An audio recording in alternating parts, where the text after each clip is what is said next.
Hello gamers and welcome to Let's Try Age of Wonders 4 with the new Thrones of Blood DLC and also the Gargoyle update, which also changes the tutorial. So I've activated the tutorial again so you get an idea of that as well.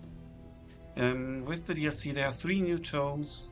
There's a new Vampire Lord basically. There are the Sunless Lands. There's a new story realm, new wildlife, creatures. So quite a bit to discover actually. So I do want to go for the... Oh, look at this. There are premium challenge realms as well that came with Thrones of Blood. This one here. Kovara Droshka, a realm of eternal dusk. So this one of the new tutorial advices. It's also voiced, but I clicked here so it doesn't read it out. Story realms have extra narrative telling the saga of Mage Haven and the Astral Sea. Challenge realms have special rules and mechanics for experienced players. Unknown realms have randomized hidden traits that you discover. Turn down the volume a little bit. Okay, that you discover as you play and are not for the faint-hearted. So, yeah, the challenge realms, premium challenge, and there we go with the story realms. Already completed some of the story realms, as you can see. So we're going to go for this one. Changed here as well. It's like a Stargate vibe a little bit. Blood and Courtship. As an elder vampire, return to the root origin realm of all vampire kind. Foil or court its 2 feuding arch-vampire guardians as you venture to uncover the mythical crypt of the deathless god. Yeah, there are like new locations as well. And bring about a long-awaited reckoning of blood. So here you can also see, let me show you again, just 1 second here, the Sunless Highlands is a new realm trait. This realm consists of a mountainous and sunless heartland that gets colder towards the edges. The following provinces features are abundant: sunless, snow and ice. The following province features are scars, ashes, chasm and lava. The following province features is absent, sand. And basically the enemy takes damage, but you don't. And you can kind of expand it a bit like with the Zergs in StarCraft. Explorative underground, low population, and also what the Gargoyle update did, the cult has been reworked. And you have 2 cults now, but we're going to go for the official realm here now and select it. And let's see if there are some. We're going to go for normal difficulty. Your journey Okay. starts here. Obviously, we can create our own characters, but apparently, yeah, we have to go for the pre-designed ones, which I do want to do anyway, and they are new. So, and for the story, I think it's kind of nice to have one of those preset characters. Now, your journey starts here. 2 ages ago, Imbria performed a blood ritual that granted her a perverse immortality. Aided by an ancient tome of questionable origin, she sacrificed her entire cult and concocted a potion from their blood. Yet it did not bestow the eternal beauty she craved. Well, could be worse, right?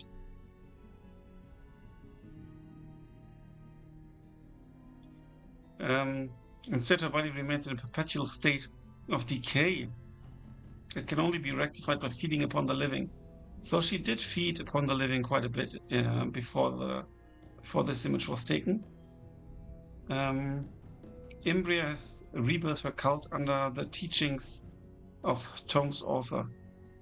He who now whispers profane rites in her mind, he who now calls upon her, demanding to be awakened again. The cult of the Blood Rite follows their priestess, who obeys the call in hope of attaining true immortality. Then we get, well, her skills are kind of like, she's an elder vampire, she's a warlock with a blood orb. It's so cool that, the game always shows you when it comes from a DLC. It's also like in Victoria 3, for example. I think this is a really good feature. Tome of the Blood Rite. That's one of the new tomes. I perform forbidden and dangerous rites on your units to bleed your enemies and strengthen your allies. Cultist of the Blood Rite. That's the race. Human adaptable. Fast recuperation, that's actually pretty cool. Defensive tactics, we've got the Cult of Death, this is like one of the new ones. Heroes in your crypt can be turned into embalmed sacrifices, that's also new. And with that we can then build powerful structures. Apex Predators. So we gain food on successfully pillaging the province and raising and so on. Cult of Personality. The Might of the Heroes, the Chosen Few. Skill point whenever they gain a renown level. A bonus skill point, not bad. Raider. This hero thrives on the raiding of enemy territory. Major Ambition. Win a combat in enemy territory.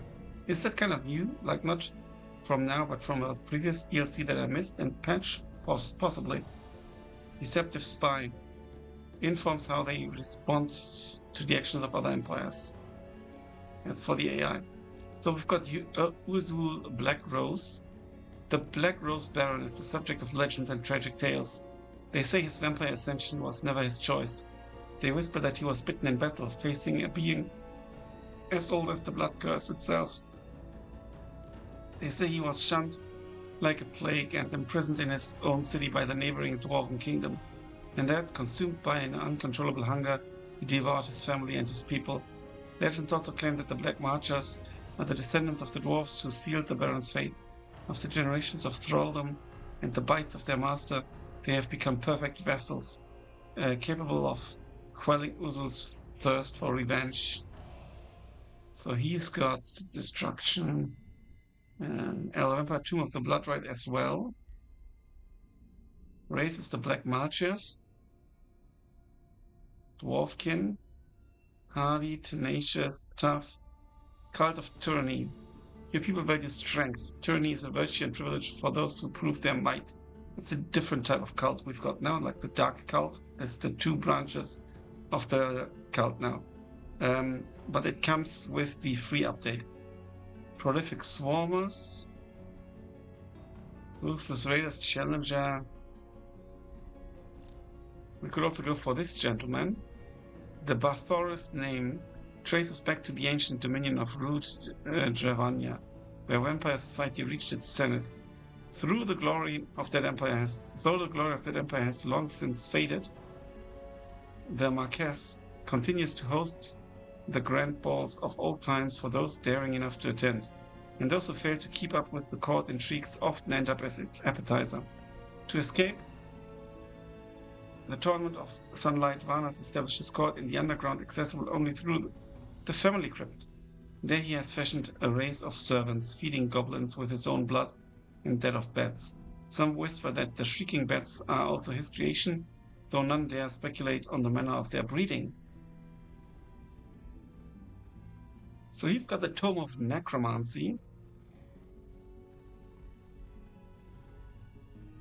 Cryptic Courtiers, Goblinoid, Underground Adaptation, Elusive Shrieking Bat Mounts. This is also new. Pretty cool, actually. Cult of Tyranny. And we've got Gindi Gormor. It is said that the Great Bat was wounded and its blood fell from the sky. When Gindi first drank at that vibrant liquid, he felt himself ascend. His senses sharpened, his strength grew unstoppable, and his endurance knew no bounds. For generations he ruled his tribe as a ruthless chieftain. Now he rules them as a wise deity, the apex predator. To the Crimson Gazers, vampirism is the natural culmination of their kind. They already hunted the night, devoured their enemies, and showed no mercy. In the wild, you are prey or predator, nothing else. So Warrior, Tomes of the Horde, Crimson Gazers, Barbarian, AI is Demonic Warlord. I think I will go for Imbria, because she looks very vampiristic, kind of. Also her troops kind of with this cult of the blood right. Yeah, I do want to try that out. So let's go. Ages ago, in a time when the forces of elemental might roamed the cosmos, a prince betrayed his lover, and through this bloodshed was accursed. Thus arose a being of great power and allure, neither dead nor alive, who fed on the living and prospered in shadows. The first vampire. Well, This vampire would spread his curse of power and damnation through his lethal kiss. Through this, he became the deathless god, a scourge who invaded and enthralled entire realms. And yet, after being born from betrayal would be his downfall. For unrest rose from within. False love sealed the deathless god in a crypt, and the unrest that followed damned him and his entire realm to the world vault called Grexonis. As the first vampire was reduced to myth and legend, the vampires who remained were hunted down or fled into the shadows. But then, after ages of banishment, the realm of the undying first vampire emerged from Grexolis' oblivion. Few remembered the cruel, deathless god, but many vampires knew the myth of the blood reckoning, when the deathless god would awaken once more, and the age of vampires would begin. This is the story of the vampire who would bring forth this blood reckoning. well, so it's really worth, playing those scenarios as well, those story realms. And here we can enjoy the new territory type. New ruler emerges. Explore your surroundings and expand your domain. Prepare to face your rivals and become the master of this realm. Your choices will shape the new age of wonders. Tome of the Blood, right? It's tier 1. We are the cult of death. We gain power when friendly or hostile units are slain through power from death.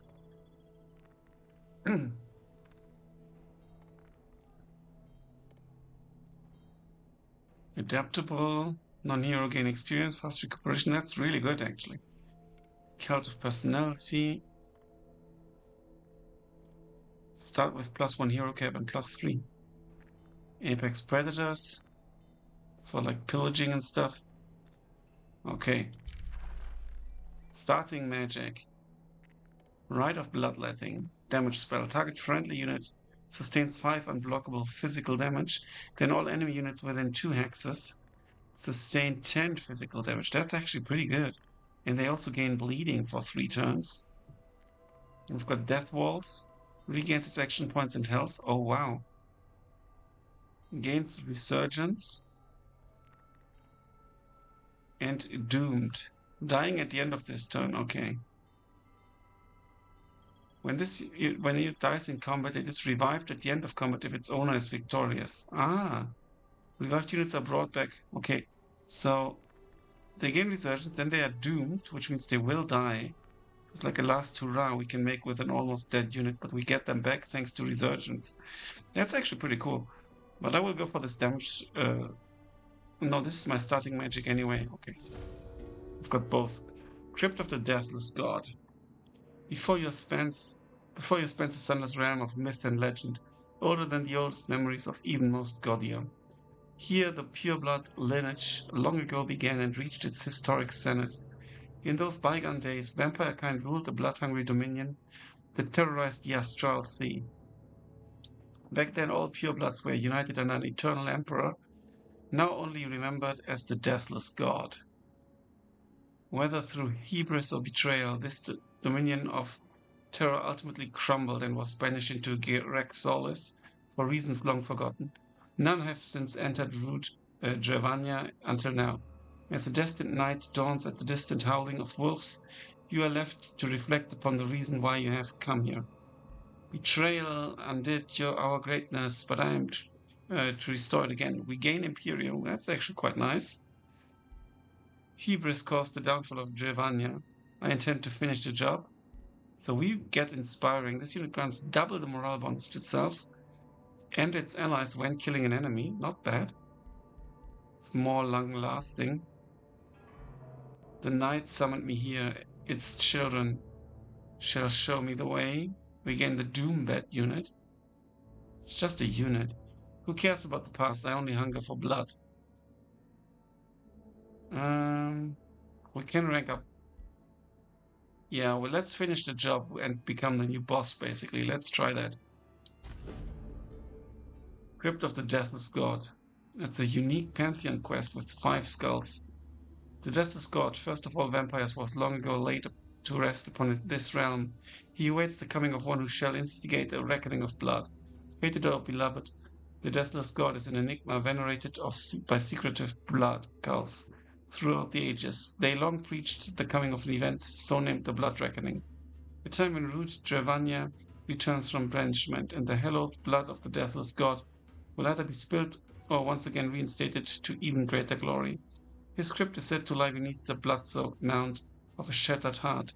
Find it, for the one who unseals it shall decide the future fate of all vampire kind. The reckoning is at hand. Let's accept this, and completing this quest actually means victory. Let's take a look at what type of units we've got. You have selected an army. So this is our scout. Armies are the core of your military strength. This is the new tutorial, that's why I've got it switched on. Attack your foes.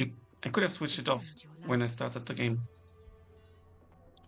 An army can contain up to 6 units, but it's also a nice refresher. You can see a unit's tier, unit role, and movement points in the army panel. Yeah, can I close this? Yeah.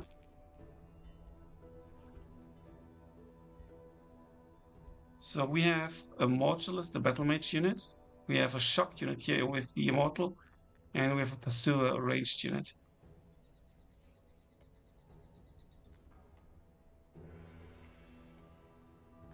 Whom are we going to tackle? Doesn't really matter. Let's start here.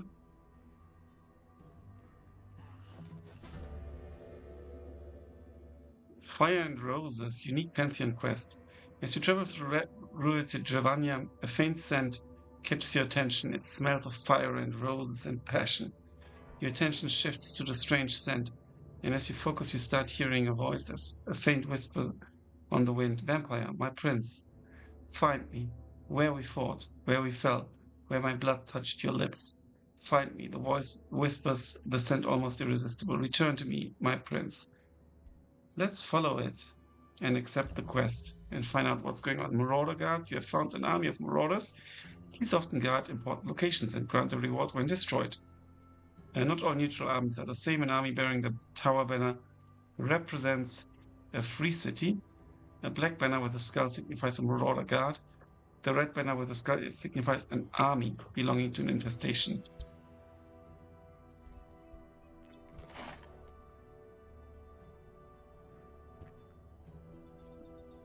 We can't quite get there, unfortunately. Orders are required for the scout. Let's go scouting.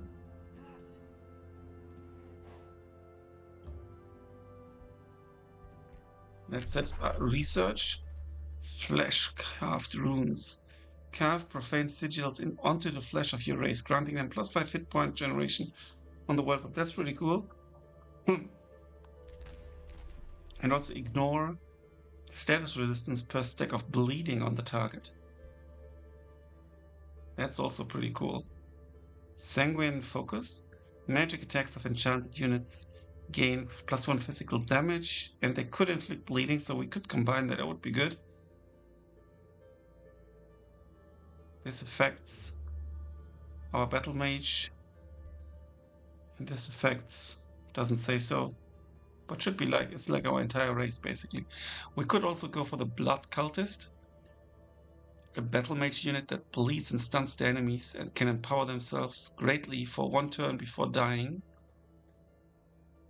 I do want to go for the Flesh Carved Runes.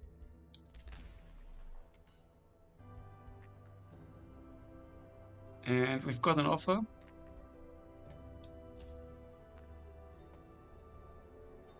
Recruiting Governor. While Governor, the governed city gains benefits based on the renown level. So she's a warrior. He's a defender. And then we've got the Warlock.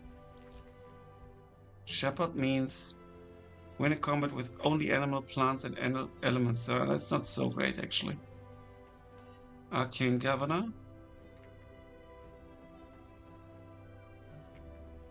Good bonuses with conduits. And here leads a full army of legendary rank units. This is the major ambition.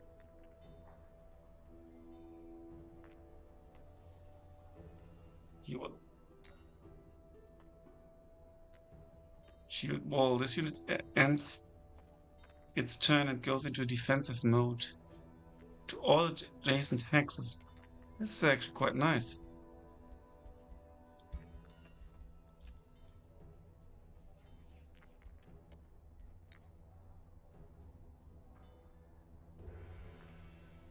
Power from death.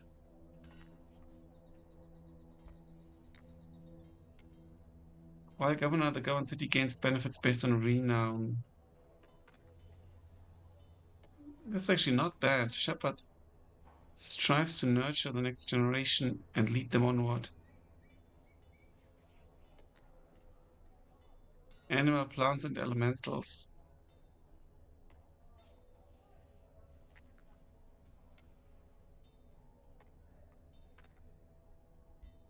Yeah, I think I do want her. Ooh, nice. Hero embraced vampirism, nice. We can adjust appearance, cool. Turned vampire. This unit has been turned into a vampire. And has the Mortal Champion origin skill replaced with the vampire origin. The undead type. Sunlight weakness. Vampiric regeneration. 20% of the experience earned in combat by this unit is given to the elder vampire that turned them. Very interesting. So let's have her join our main army actually. Now we need to set the production.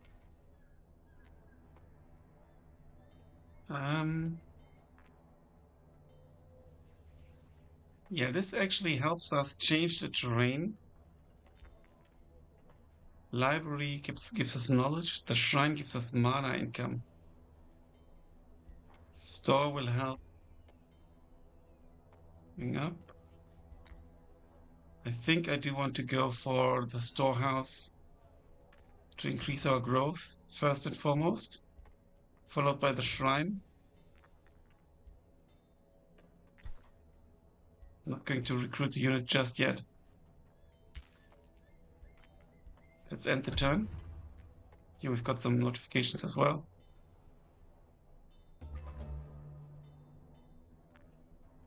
We almost look like a marauder army. So let's attack. Let's do the manual combat. I want to see the units in action and get a feel for them. Is this a new map? Well, for sure it's new terrain. Speed things up.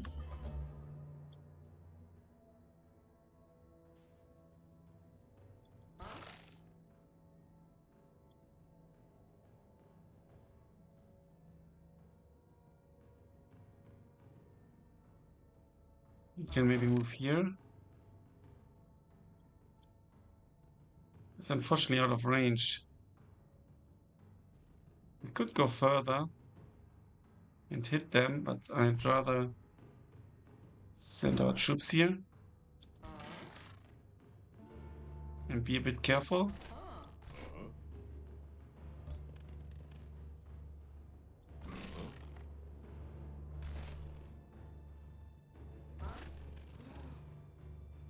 Defensive tactics, good.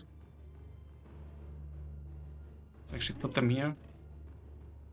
So they also get defensive tactics.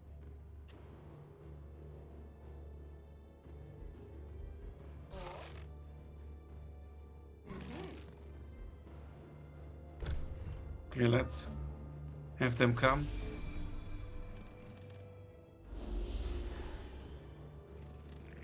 Okay, we resisted a blood parasite. What the hell? Turn on the volume a little bit. You go for them.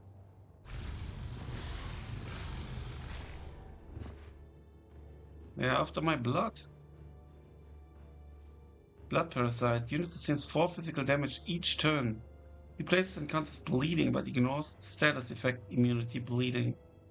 Interesting. On a unit death, it spawns a blood maggot under the opponent's control until the end of the combat. That's very disgusting. And if we attack them, we cancel retaliation. That's also nice, but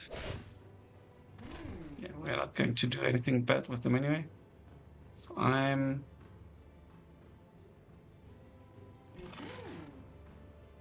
it's only 65%. That's really bad. This is 2 action points. What else can we do? Siphon blood. Deal damage and heal. Quick step, 16 damage, and this is 10 damage. And bleeding chance. This costs us... Yeah, we can attack several times, so let's do it.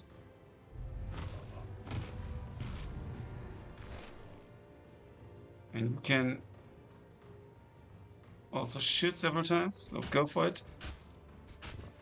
3 times grazed, unfortunately. Maybe I should have attacked them and then he could have killed them. That was a bit of a mistake, I think.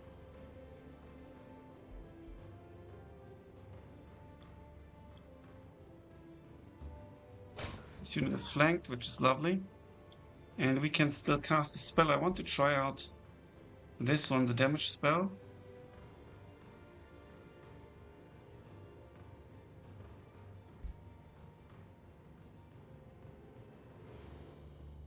Oh, I actually cast that. Wait.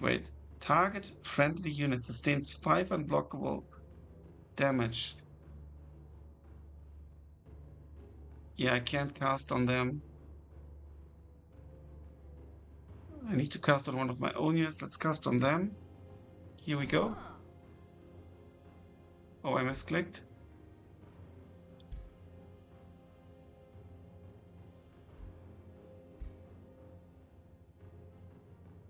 Here we go. And they got lots of bleeding in the process.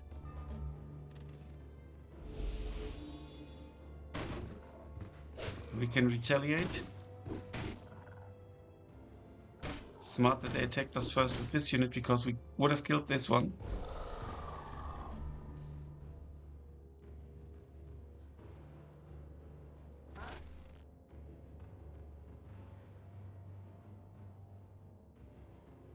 How many points am I using? Like 2. I will keep 2 points, so that's good. So let's try to kill them.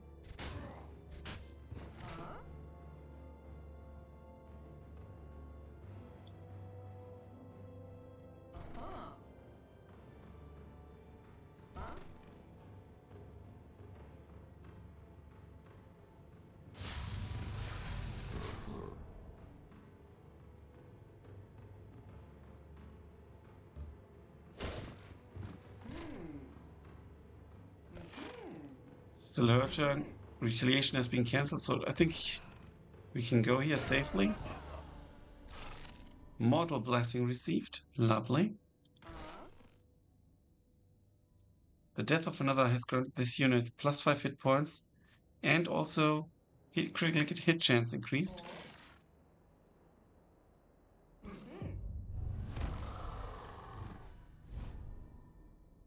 Awesome.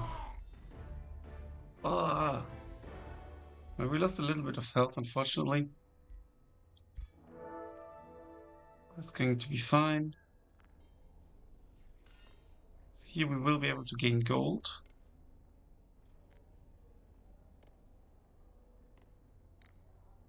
There are sheep here roaming herds on a lush field. This will give us production, so let's go there next.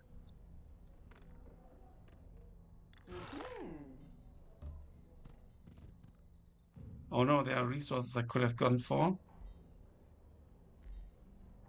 Our ruler leveled up. This panel, you can acquire new skills to upgrade your hero. Yeah, this is granting new, them new active to me at abilities, least. as well as powerful passive bonuses. This is actually fantastic. It's you can see much better where you can go to. Here we could go for Siphon Blood gains +2 range. Blood drain abilities gain a 6% chance of inflicting stun. Here we do get transfer left. Target friendly unit gains +10 temporary hit points and strengthened.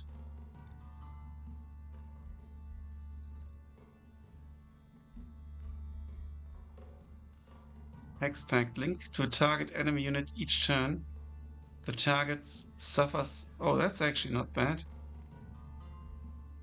But we can only go for one or the other. Link with the target friendly unit when active and target gains. Any damage dealt to the caster is dealt to the target as well. The caster gains +20% damage.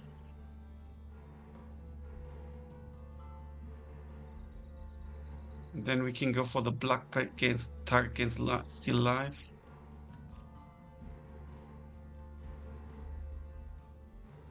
Yeah, I'm inclined to go down this kind of blood path. There we go.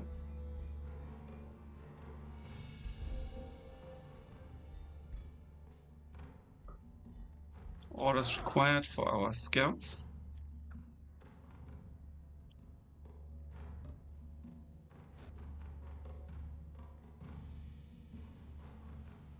Watchtower.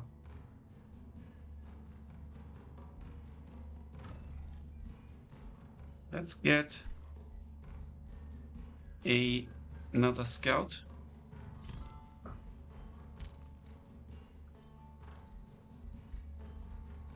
Selecting multiple armies and so on. Here we go.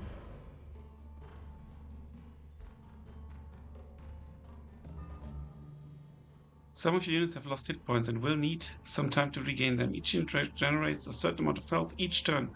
Moving the unit back into your domain speeds this process up, while staying in enemy domain or near an infestation will slow it down. You can still fight while your units are damaged, but they might be weaker due to having casualties. True, and they also might die faster. So let's first go to the tower. There's the quest location here. And there's the other quest location.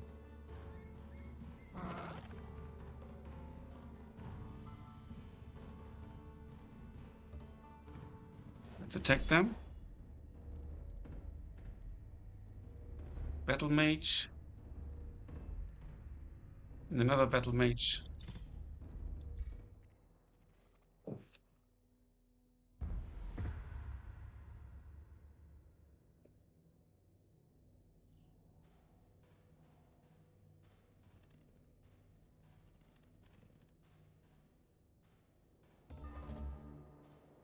I think I do want to wait for them.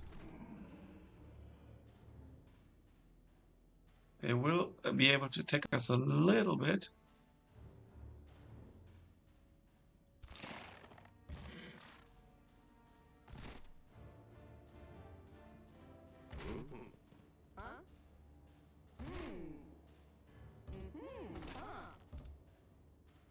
Let's play a bit more defensively this time.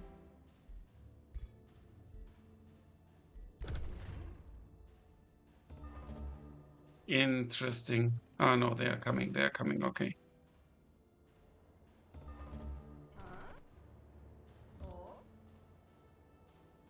Let's go for them first.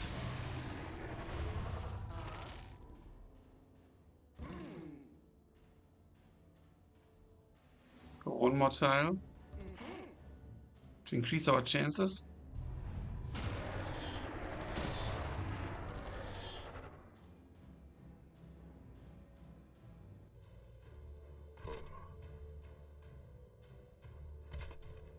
Here we go with our archers.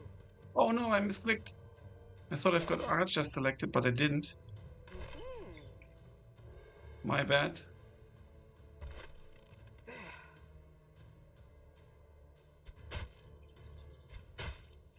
There we go. And now you can run into them and actually kill them. And we gain Mortal Blessing and they got health. She did get health. That's lovely. We can cast a spell, but we don't have to. So let's end the turn. Also, quite obviously, this setting kind of fits to my nickname, which I got for different reasons. But yeah, that's really cool, actually. So let's go and take them out. Alas, we did not.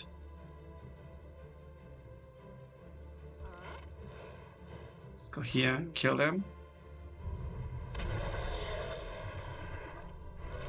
Mortal Blessing is bestowed upon us. Step forward a bit. Significantly increase our chance to hit. And she will go for them. Bam. You will fall back, you are damaged.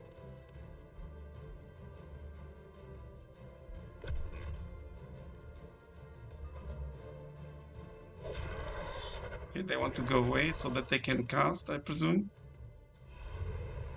They missed. And our hero gets the joy of killing them.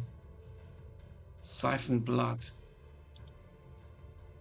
Yeah, this is out of range now, but let's go there. I want to see how cool it looks.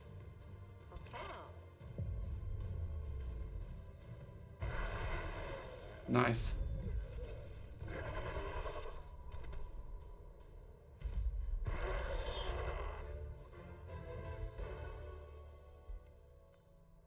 They got the level up. Splendid. They are now veteran.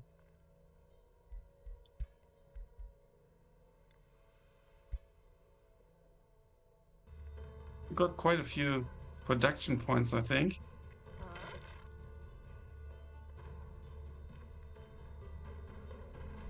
We are sitting here like in a pit. Interesting. Sacrophilia produced storehouse thanks to this conquering. So we're going for a shrine. Why did we...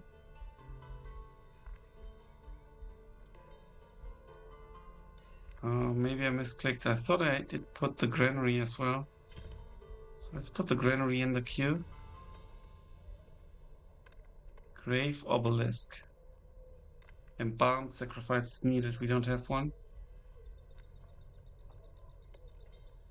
And when do we get this? Here we can instantly increase our population for just 15 empire. Let's do it. It will allow us to build here. This one gives us 5 gold. This one gives us 5 production. This one gives us food and production, and this one just gives us food. We have a lot of options. We don't have that many mines. I'm inclined to go for the build mine here in this case. Let's go. For the gold, maybe I should have gone for production, but you know, you never know. You have to make choices.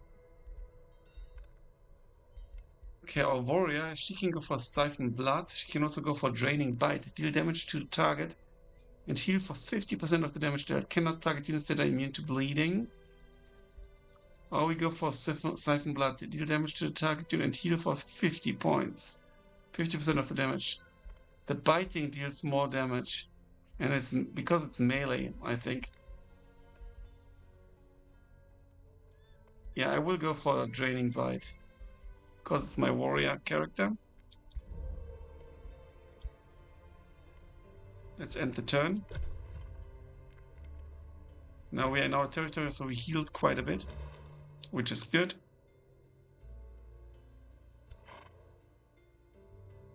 There's good. There's gold, there's gold. Oh no, I misclicked. There's an enemy. There's a silent tomb. Let's continue scouting. And let's try to free up this point. It's a safe battle. It's so super safe that I will just, auto combat it. And then we can still do the manual thing, but we don't need to. And we can level up our hero. Rewards. We can get a walk mount or crystal. Let's open the hero screen, or we could disenchant equipment. Open hero screen. The walk mount is very fast and a cavalry type. This one is very fast. Cavalry type, 50. Tier 1 mount. Our other hero does not have a mount yet. Disabled because of the greatsword. So let's... Oh bloody hell, I couldn't change it now. So now we've got the reward. Yeah, we've got the walk mount. Bloody hell.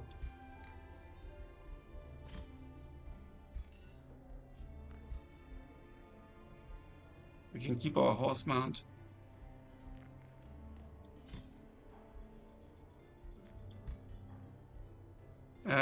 But we can level up.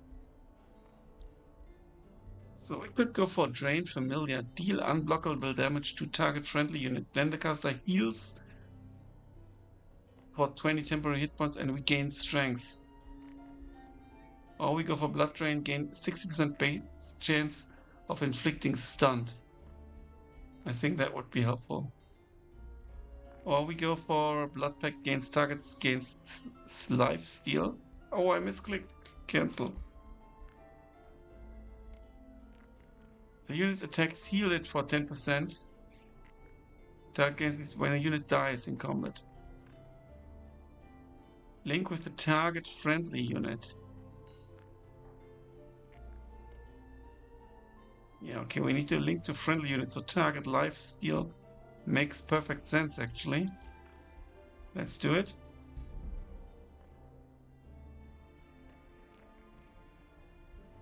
Okay, let's close this. And let's attack.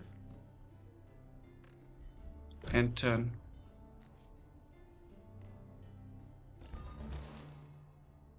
Here's our other scout.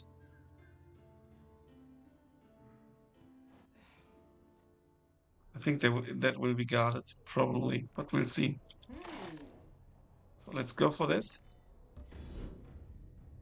Let's do auto combat. We didn't lose anyone. I will keep the result. We got some damages, but it's no problem. We gain quite a bit of food, actually.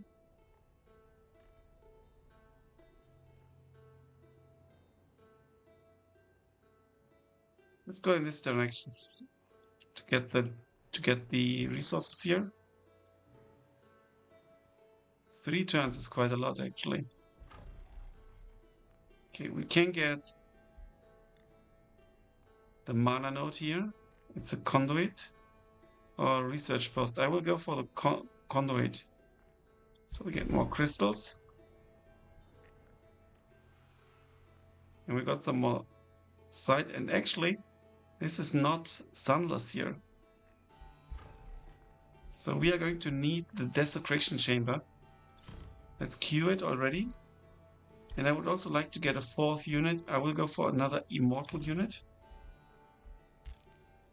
Okay, orders required for our scout.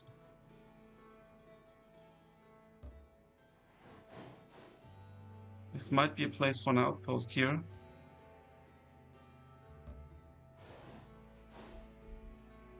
Meeting Deathly Pitchfetch. Baroness Messil, overseer of the Free City. Greets you. Salutations, Embria. It's delightful to meet the bleeding priestess of our persuasion. Though we understand the desire to control and even subjugate those beneath us, we ask that you'd allow us to remain independent of your murderous grasp. We could give her one of our Whispering Stones to start negotiations. Investigate your fellow devotee of the darkness.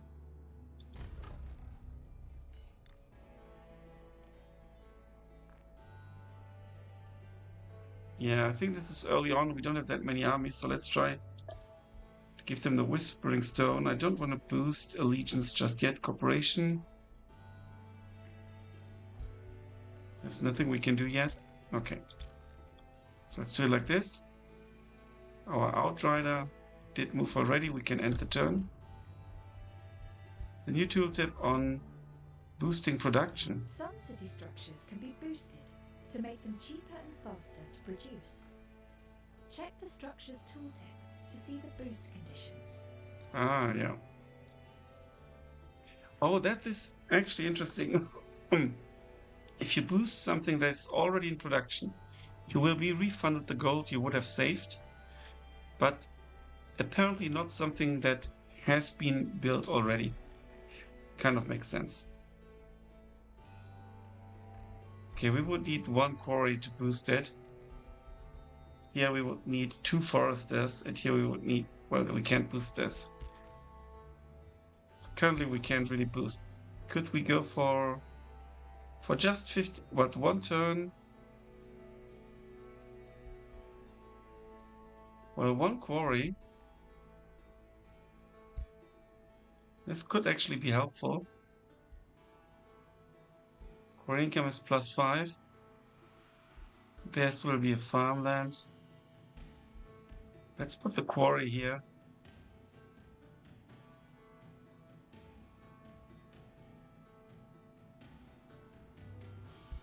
Or let's put it here, but I think I want to have the farms adjacent. So let's put the quarry here. We're now missing out on the gold, but I do want the quarry bonus. Unless we put the quarry here. We don't necessarily have to, put gold, the mine on the gold node, but there are not that many tiles you can get gold mines on, or mines. So let's put it like this. Let's put the quarry here. It helps with the production, and actually it finished now because of that. That is actually quite cool. We produced the shrine.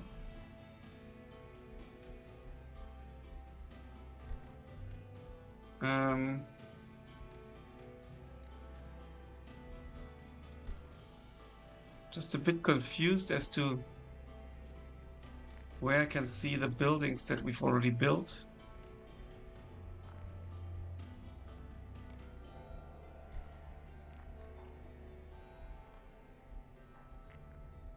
I'm very confused now.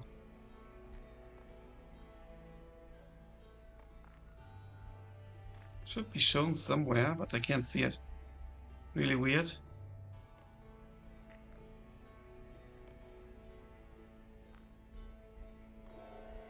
Think of a vampire castle here as well. That's quite important. Flesh carved runes. Okay. Select new research. Wayfinder is only good in the beginning. Mark of the cult, of the death cult. Grant non-dark units power from death. We don't have a unit for that right now. Yeah, let's go for this and strengthen our units. Spells are ready to cast. How much does it cost on maintenance?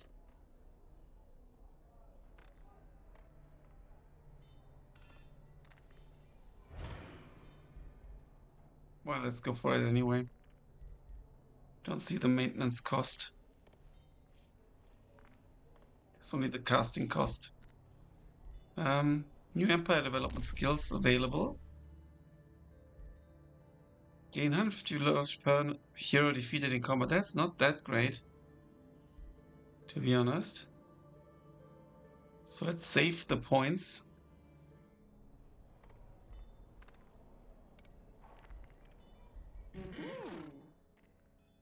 And if you go... Yeah, this is actually not guarded. It's an army that's currently sleeping. That's like an infestation that we will need to deal with.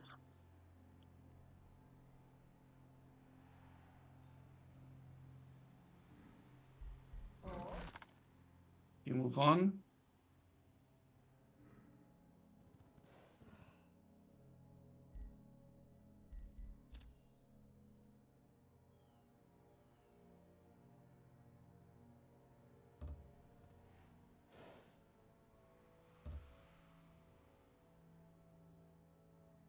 Let's end the turn.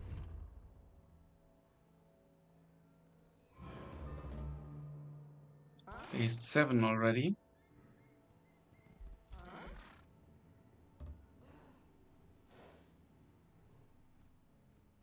I think we will lose points if we go there. We'll check that out.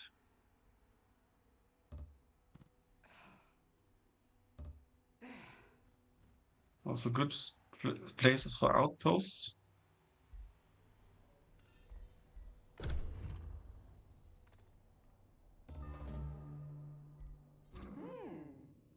So let's just, check that out. If we really lose health here. Fertile plains. Pretty sure we will, but we shall see. So let's take them on. It's going to be super easy. Occupational hazard. As your troops approach the band of mercenary guards, they raise the white flag. So good. There's a little glitch here, I think. The leader of the gang, a blood cultist, explains, we expected to protect it from roaming scoundrels, not against full-fledged assault. We could attack them. Come closer. Ah, yes, we do have a proposition for you. We could receive thralls. Thralls are enslaved people or creatures that can be used as currency for special ritual spells. How about you serve me?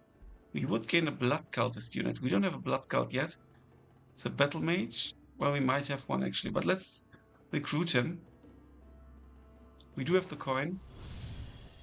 And we do immediately get an army that we don't have to, march up. Get some gold. I think I do want to go for the Silent Tomb and check it out.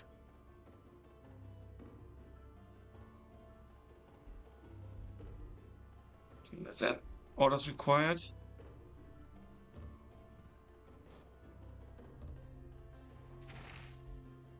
Wand of Provocation. Grants a 90% chance of inflicting Taunted. Take the reward.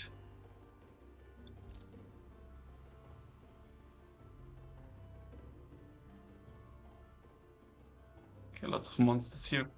Let's end the turn.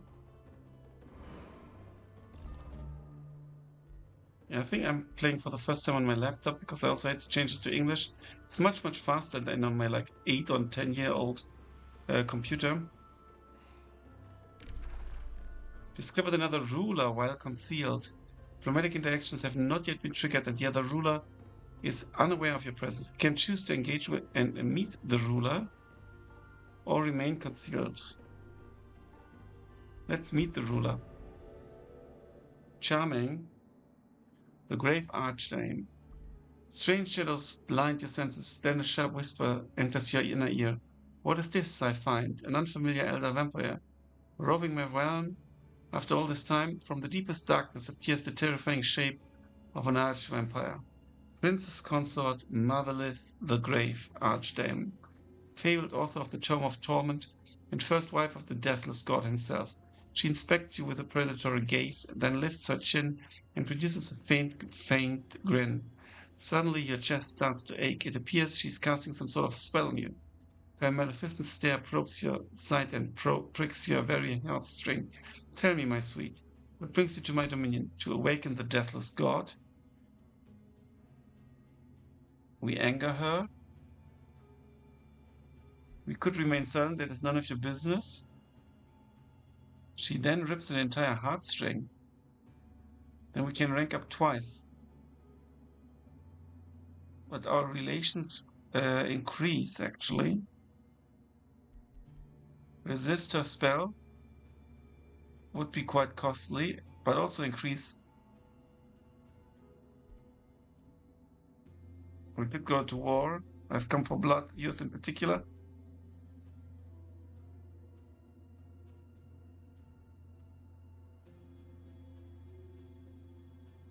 But we would gain a lot of experience to level up, so let's actually do this.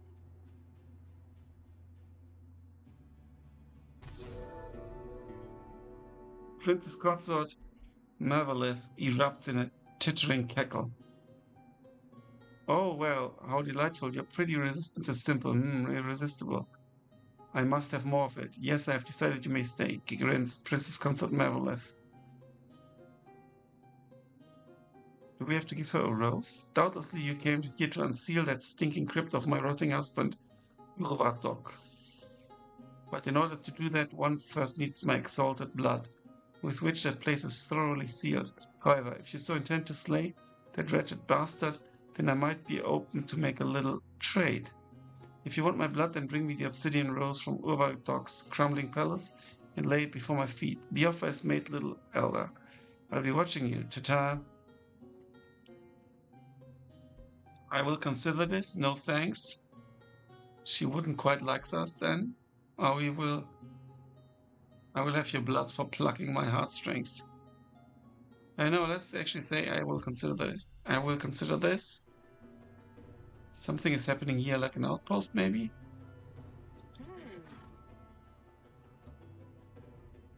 Crawler's nest.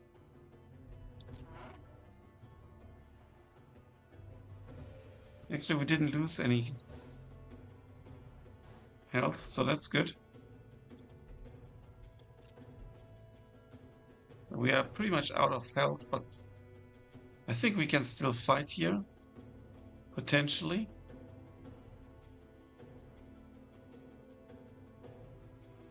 It's the Corpse Soul unit.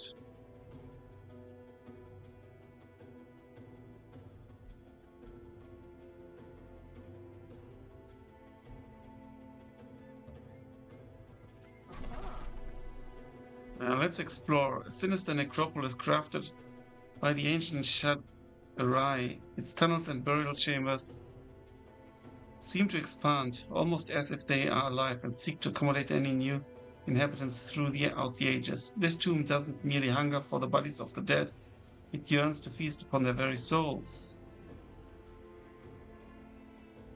Let's explore. You prepare to explore the silent tomb when a wide-eyed scribe sprints out. He slumbers no more. Flee, fools, flee.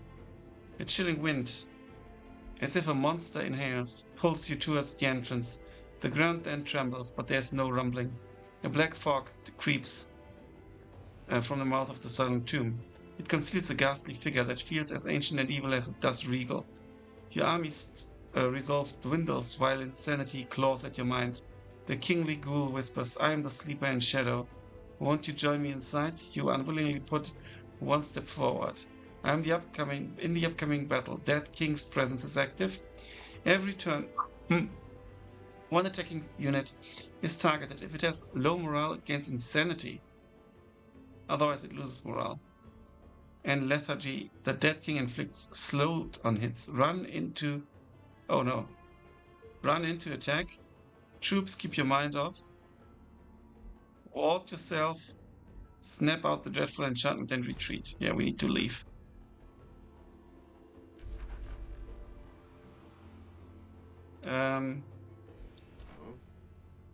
So this unit can now actually go up here as well. Then we just have 2 armies for the normal battles. Will be helpful. She will go here. Maybe towards this other.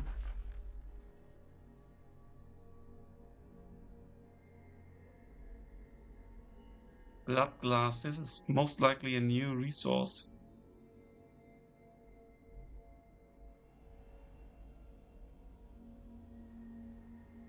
We should try to conquer it.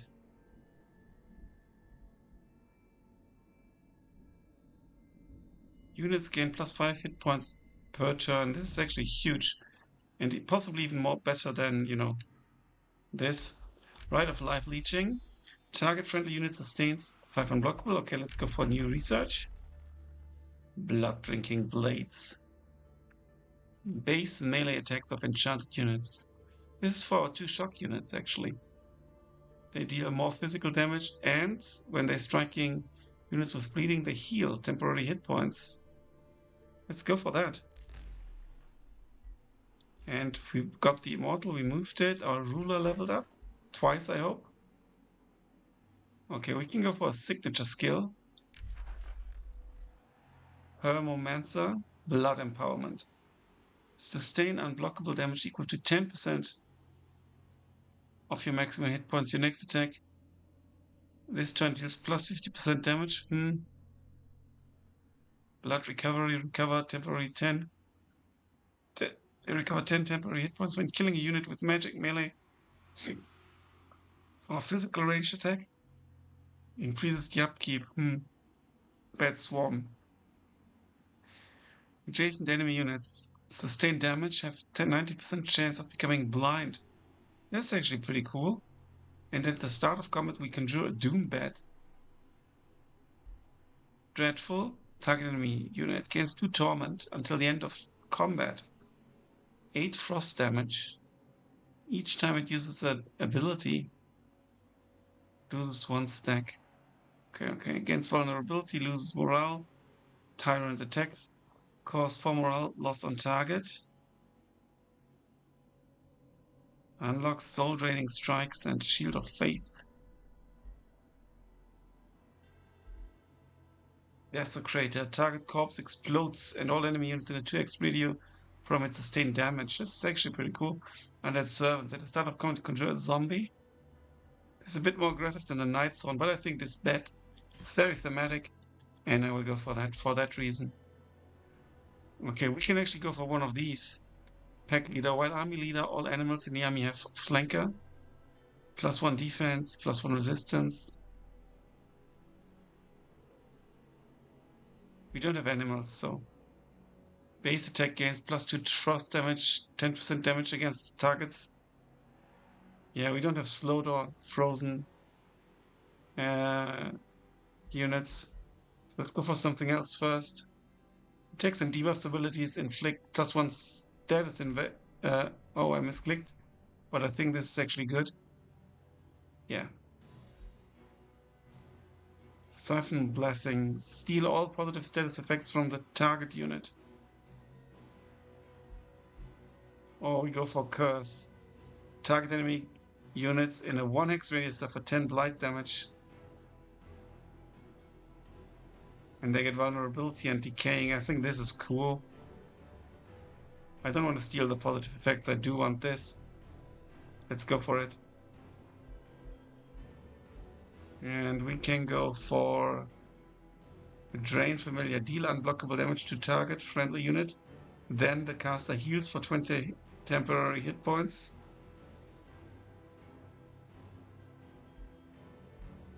Could help us. Now Blood Drain ability gains a 60. We couldn't get stunned. Siphon blood range is increased.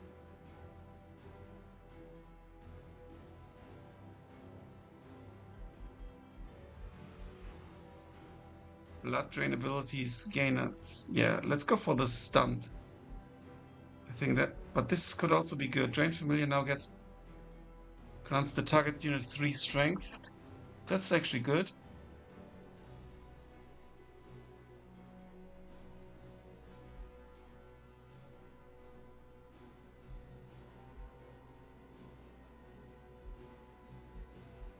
Let's go for Drain Familiar, maybe. It's a bit brutal, but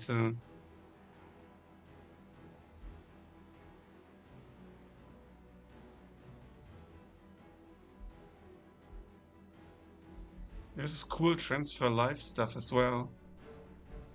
Raise Undead. We need to get there. Target friendly units gain +10 temporary hit point and strength. The ability cooldown refreshes when units Summoned by the caster die, the unit kills an enemy.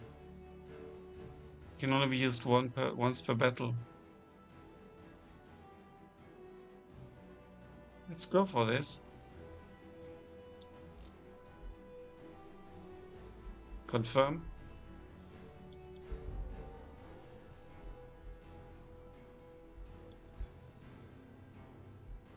Okay, new empire development skill is available.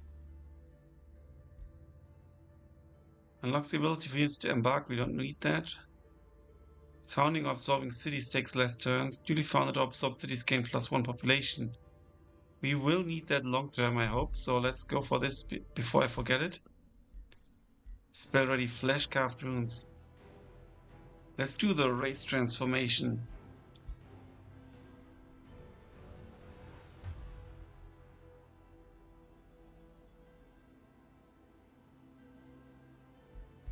Good.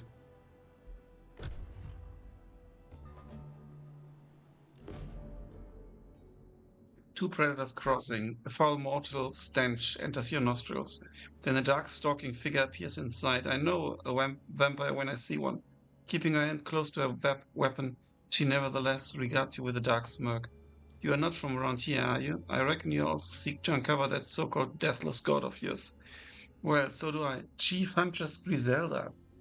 My reasons require no explanation, I expect. If you are also out to slay this deathless god, then I have an offer to make, she proposes, slowly lowering her arms. Actually, that's what we're intending to do. Griselda returns you a thin, honest smile. Thank you for hearing me out. I'll get to the point. My research tells me that the crypt of the deathless god is locked with a blood rite, cast by his consorts, explains Griselda. Most of these fled the realm before it got sealed, save two, Princess Consort Neverlith and Prince Consort Vitorak. So they stand in our way. Fortunately, they also hate each other's guts, so if you want to open that crypt, this is what we do. Declare war on both Neverlith and Vitorak. So I know I can trust you. We kill the consorts, get their blood, and slay Urvatok. Once and for all, what say you? No. I will think about it. Why should I trust a vampire hunter? Be gone.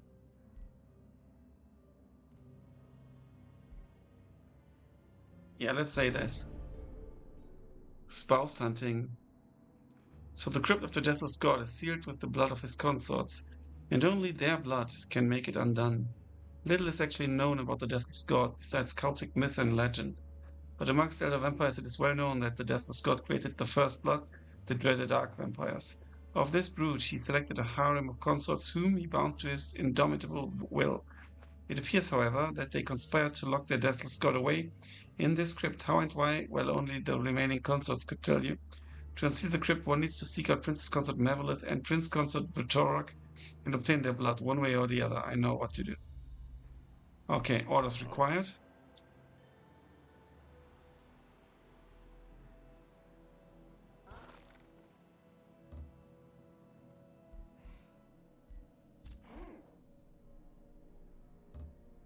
Serpent Cavern.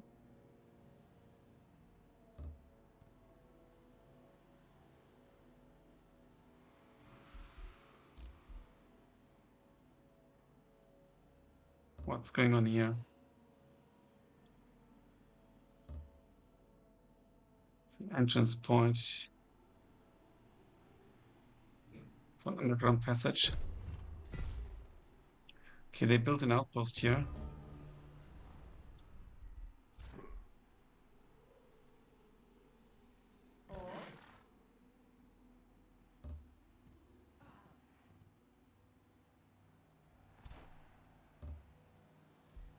Go, go, go.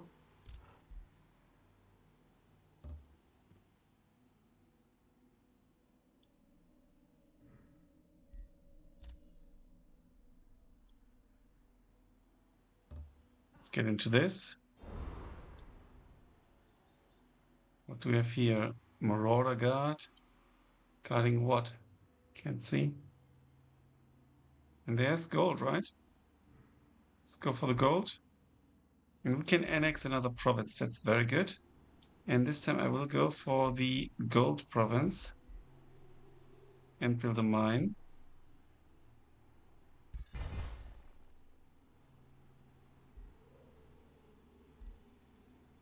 And let's also queue something. Let's go for the workshop.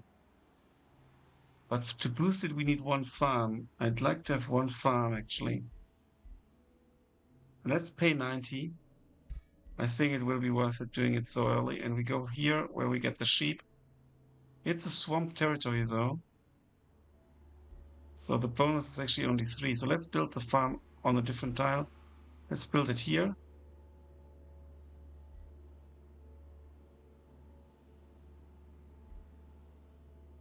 Yeah, let's build the farm here. To get the farm income. They need foresters. Now we can boost quite a few buildings. And they cost less.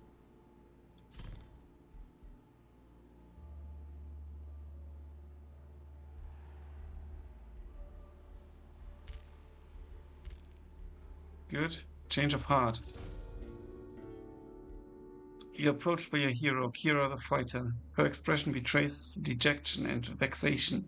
After a deep sigh, she declares, "My whole life I've always thought myself as a shepherd, but as of late I'm haunted by doubt. Is this my destined path towards renown?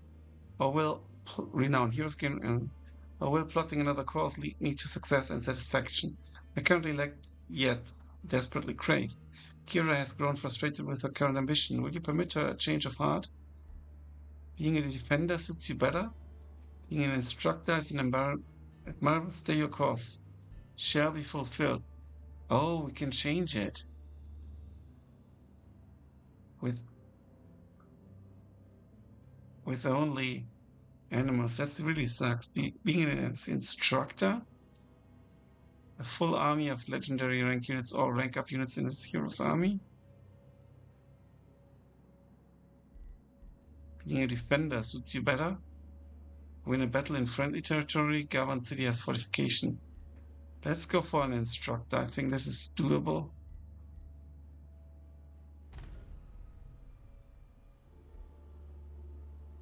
There's no way we're getting lots of animals. City stability in one of your cities is running low. Oh no! This will reduce the city's income and may eventually lead to more serious issues unless you fix it.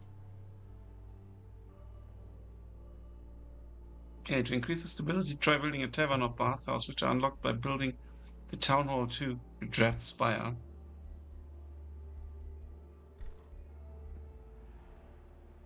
Let's actually do that. Move that forward. And let's actually hurry the production. We've got the gold. Your throne city has grown large enough for you to construct a vampire's castle. Lovely. This beacon of your power provides many bonuses, including valuable Imperium. So now we need a... because there's one happy, we need the tavern first. Vampire Castle Foundation. +5 Imperium vision range. Vendor. What do we need to boost the tavern? 2 farms. It's not gonna happen anytime soon.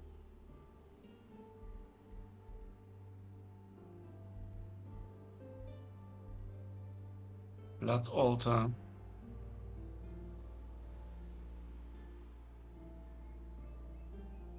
Lovely, that's lots of farms.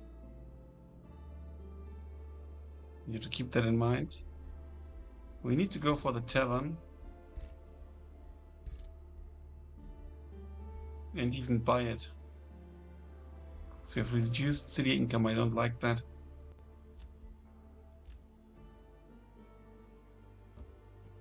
Let's take a look here.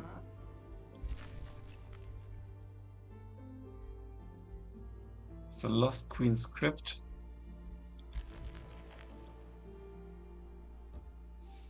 Get some lovely gold.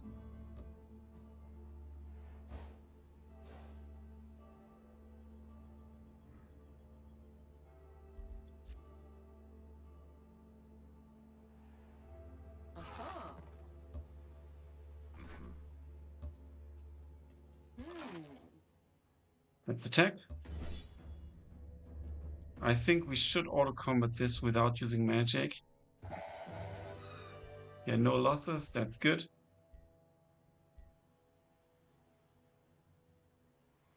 I should have made 2 armies actually. Hearty Helmet. I do want to take this for sure, and the knowledge as well. Let's take the reward. So I do want to split the armies now.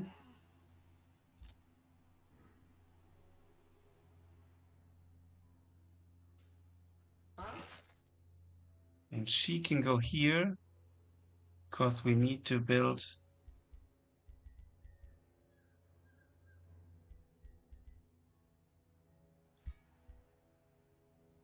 We need to build an outpost here to get that.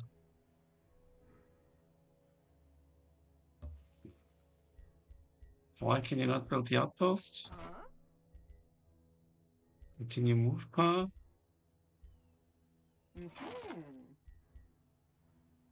View armies. Highlight all possible outpost locations. Wait 1 turn. Auto explore guard. First of all, we need to go for the new Wand of Provocation. Oh, grants an inflicting taunted on the target enemy. That's actually not bad. Hearty Helmet. More hit points.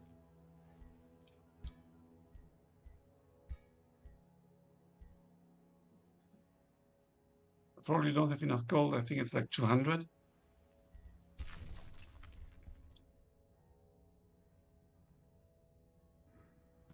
Let's go this way first. You go here. Blood Drinking Blades, unit enchantment. Select new research. Blood Cultist. Let's now go for the new unit here.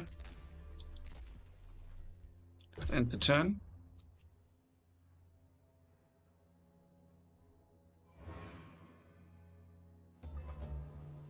And you go here.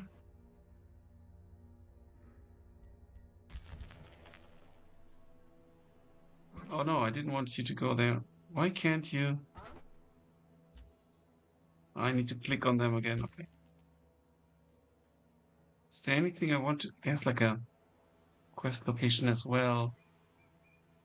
No, it's not. It's just something else. Let's scout this.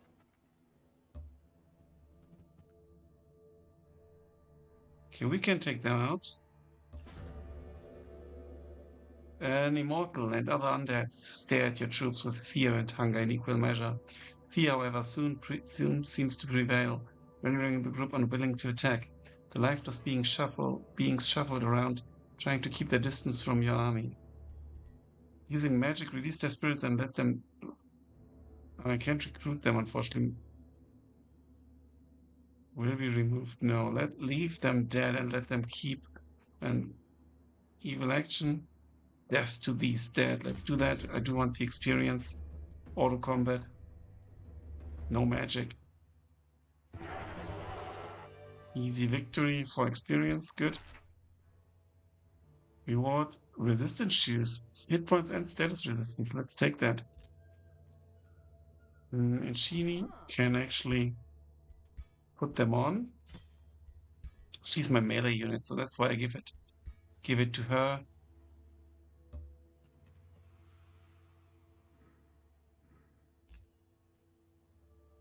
Unclaimed Province, Wilderness, and there's the Blood Glass. Build the outpost. 50 gold only. There we go. It's actually sheep and more stuff, so we could turn that into a city. A dormant labyrinth. There's no way we will be able to fight here. It's another low-risk battle that we can do.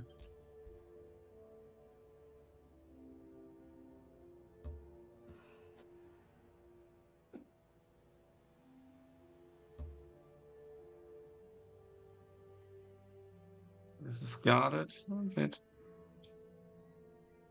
Okay, there's the Thorned Citadel. It's not too far away, actually.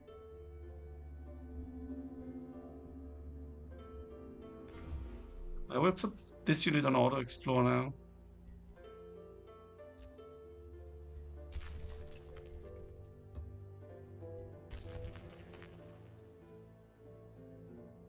Can she move? Does she not need to stay here? Let's rather stay here. Spells are ready to cast. Blood Drinking Blades. Base upkeep cost is 3 mana crystals. That's not too bad. We can do that. A friendship with you was declared. Nevertheless, the Grave Archdame has declared friendship with you over time. Okay, what's her kind of AI? I consider you my friend, Bleeding Priestess Embria. Together we shall prosper. She's a pureblood. Look how tall she is, actually. Legoland's creatures.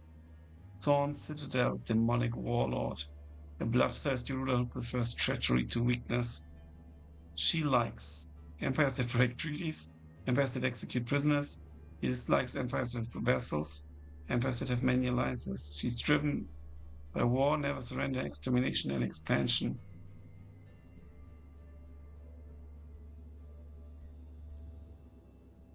Negotiate? Oh, there's nothing we really need. What kind of treaties could we do? Nothing really. Okay, let's go. Negotiations update. The Free City opens its borders. Trading is enabled. Up to 2 resource trades are available. Magic materials can be traded. Next up, Pact of Loyalty. You have found a friendly, free city. Now that you have established contact, you may investigate. Okay, we could get draft. That's for unit recruitment. We could get Archon Blood or combat casting points. Or we could go with gold. I don't want to trade right now. But later on, that might be a good option, actually. There's Archon Blood here. We need to annex this.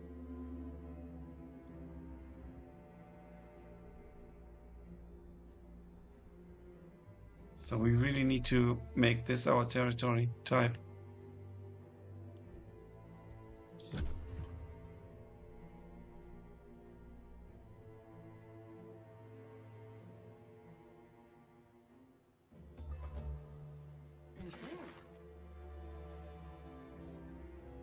let's go and take them out.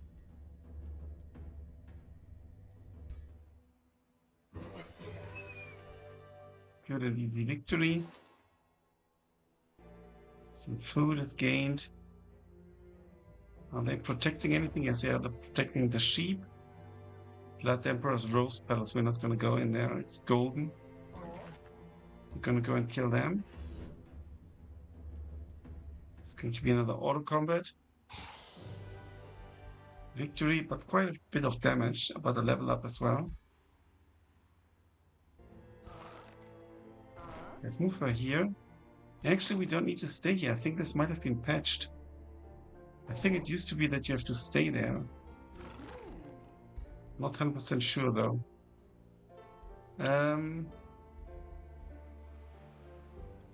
Let's level up.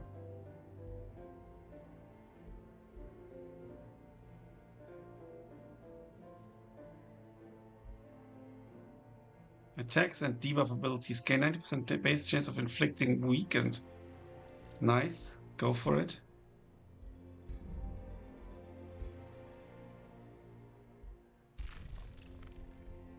Okay, here dance is bedrock. We cannot go through it right now. It annexes another province though, but we do need this tavern. We cannot cheaply get it, but I think it might be worth getting the second farm. That would give us gold back.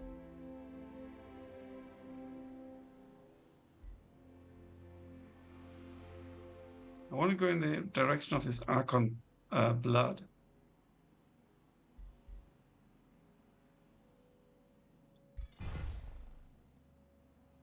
Oh, they are protecting the food stash.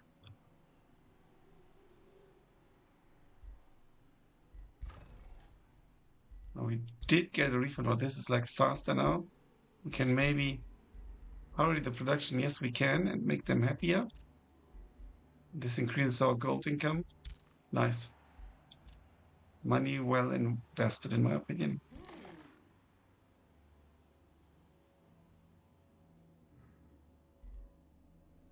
Orders required for her. I think she can stay. I think I do want to go to this. She can start scouting, and I need to see how we get there. Spell ready blood drinking blades. Here we go.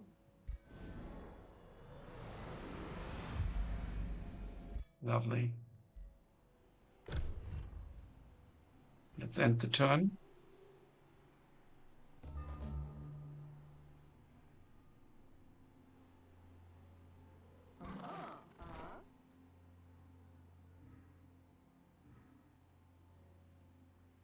I'm not sure if we can go in here. I hope so. Maybe also here we'll try. Check it out. Crypt of the Deathless God has been discovered. And it's only bronze, so we might actually get in.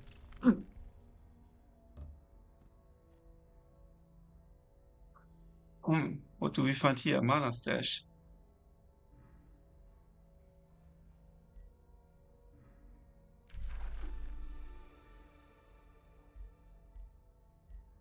This research post. Nice.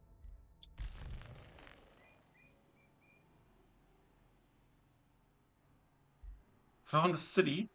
Palisade walls, watchtower, work camp. Which would give us like an adjacent, sort of like the food or the other stuff. So this is new. 3 cities with the Whispering Stone sign instantly provide you with vision range. Not bad. And 3 cities or vessels give us knowledge. Cool. And this gives us the chance to excavate urban terrain. I do want to go for this one. Shadow Empire skill.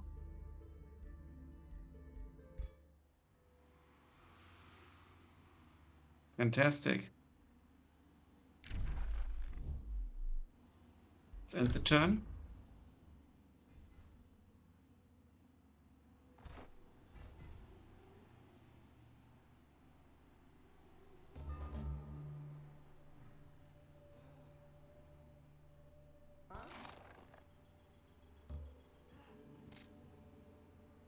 Crypt of the Deathless God. It's only bronze.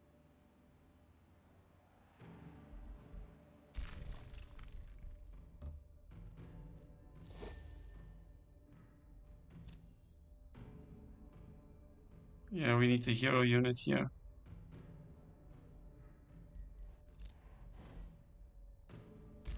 So we've got the chambers now. That's good. We are still building the workshop. Stonemason increases our production income. I think that would be very helpful.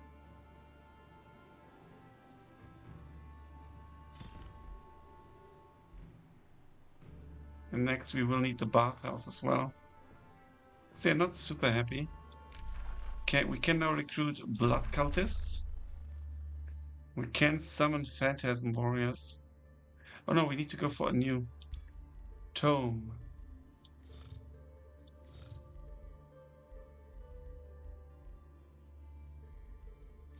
Can we just show tomes I can unlock? Tome of the Horde, Tome of Pyromancy, Discipline, Enchantment, Severing.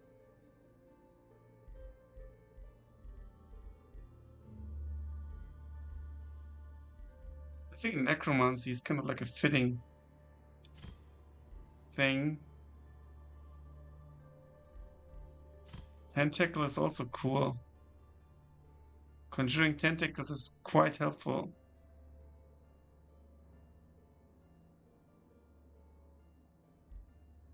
I will go for the Tome of the Tentacle. I recall this being very strong.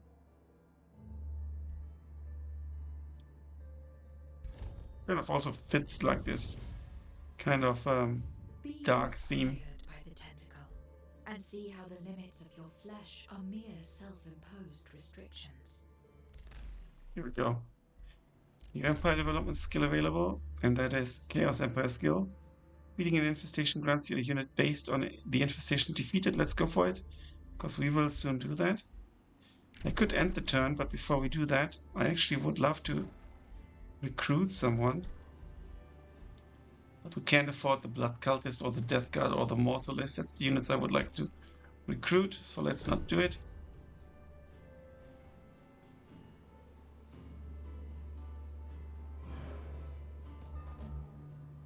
Let's see if we can get in here.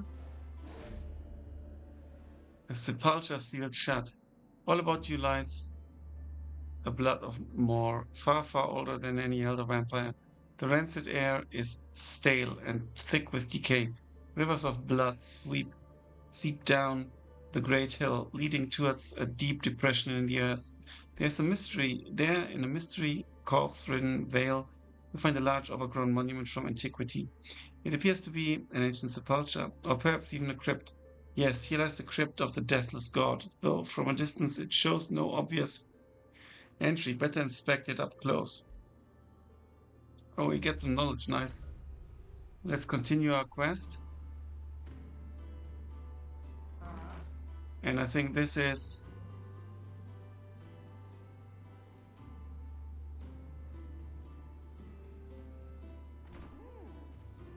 from this call, Shattered Rosewood of the Indalion.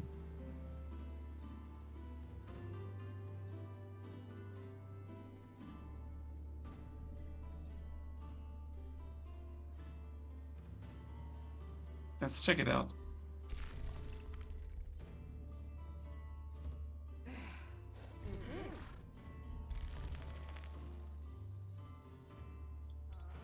I will put this unit on auto explore now as well. I would like to be able to follow the units, but well, it's okay.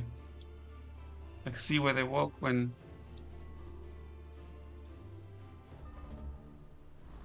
I'm not handling them.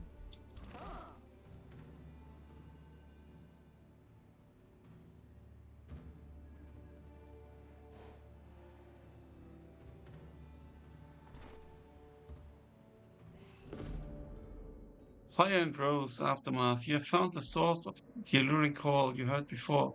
The scent of roses and ashes grows stronger. Not long after, a faint figure appears before you. My prince, she pauses. You are not my pale prince, but you carry his curse, my curse, she wails. Oh, Uvatok, what have I done? She turns to you and gestures to the shattered rosewood of the Indalion. This is where we fought. This is where I cursed him, where we betrayed each other.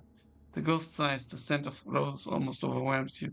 How beautiful we were, how passionate our love. Imbria now gains knowledge. Tell me more.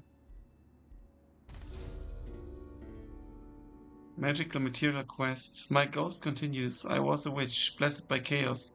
He was a prince, favored by shadow. My prince. He grew roses of glass. Such beautiful roses. We fell in love. I gave him everything, and yet he would not. He spared no rose for me. Why would he keep them from me? Our love turned to ash, and so I decided to take what he would not give. I betrayed him. I.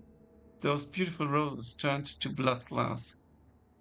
Forever out of my reach, she wails again.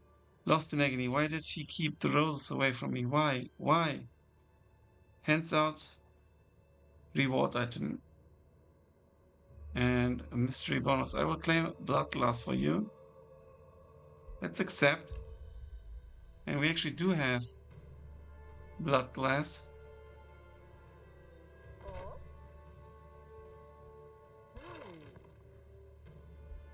You can annex another province.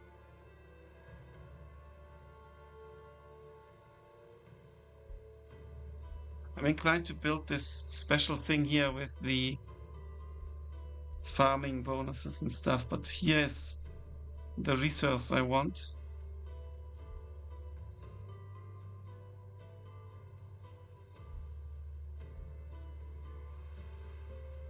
Let's go for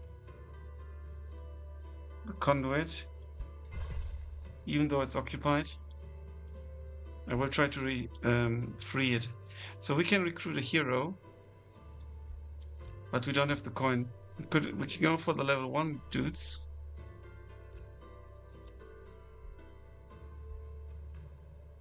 Another Death Knight. Yeah, let's now not go for 1.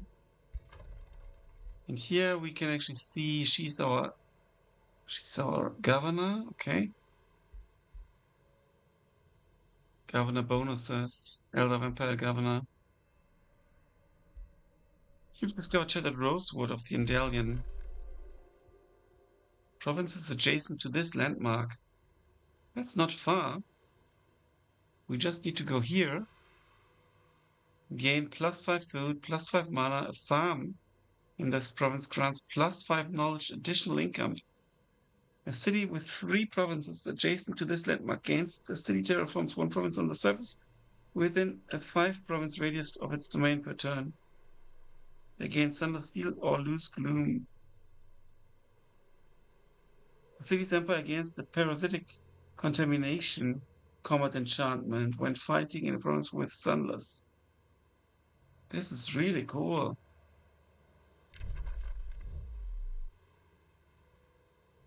Okay, we need to build in this direction for sure. Let's end the turn. Scout got some gold.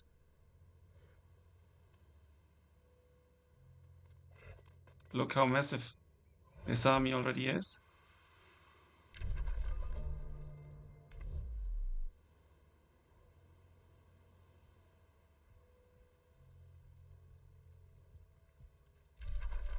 Yeah, we don't need to talk. It was triggered already, I think. So with this unit, I want to fight in this area. So I'll send her back home. And I want to recruit a Death Guard. And a Blood Cultist as well. Let's do one after the other. Blacksmith would need 2 foresters. Yeah, we need a forester. We need to go for this ASAP as well.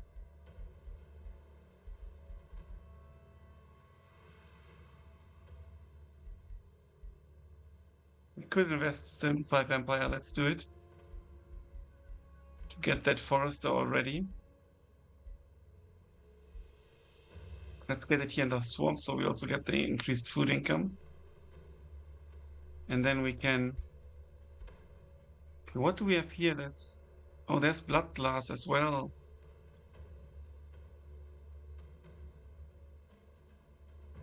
And we actually need to build into this direction. We need to get those 2 tiles for sure first. Go. Okay. Let's just see if we can walk into this again. No. I think it was worth trying. Let's get back out. Let's research Enchanted Crow Companion.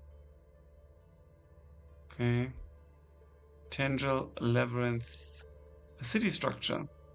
City gains +10 gold and 10 stability when besieged. Conjures the tentacles. That's cool. We've got the workshop. We need to respond to the offer to join. We don't have the coin. Message received. I was thinking of you, Embria. We have much in common. Perhaps we can bring our empires closer together. Let's negotiate. Wizard Bond.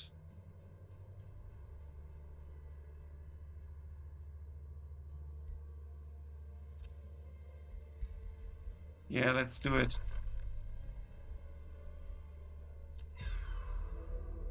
Oh man, I clicked it. No, I didn't. Okay. I don't want to pay for that. Let's end the turn. I think we need to turn this into a town.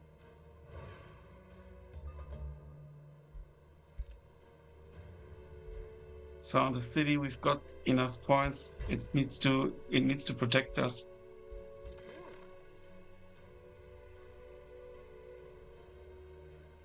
Oh, there's actually still a unit we need to... Oh, no, that's my unit. Okay. Let's walk out this way, if possible. You need to go to your base. New Empire development skill is available.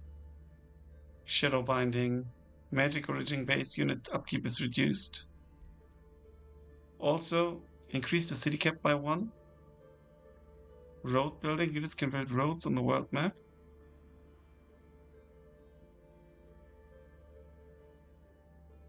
Right after last stand. Each city in Empire loses 1 population but get 3 tier 1 units. And we get a Whispering Stone as well. Nothing we need right now.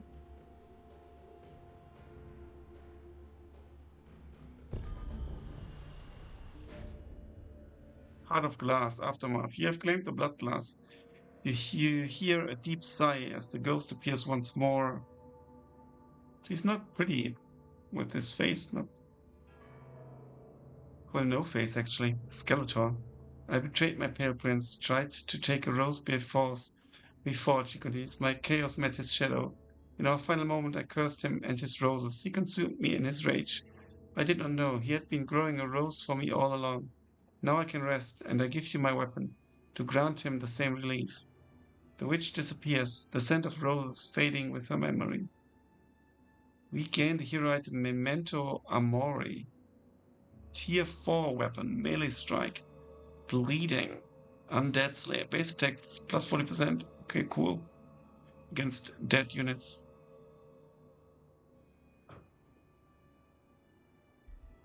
Have your scholars chronicled this story? Guide the lost soul on her way? No. Train the witch of vessels. No, we go for these. For the knowledge.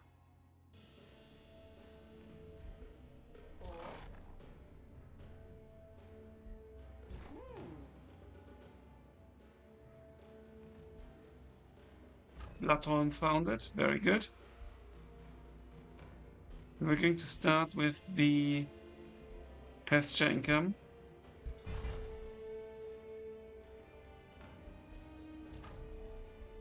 And we can make Kira the governor. It's good that we can recruit units better here. And we're going to build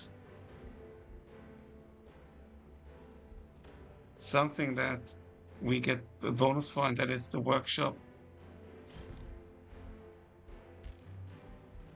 Blood glass acquired, very good.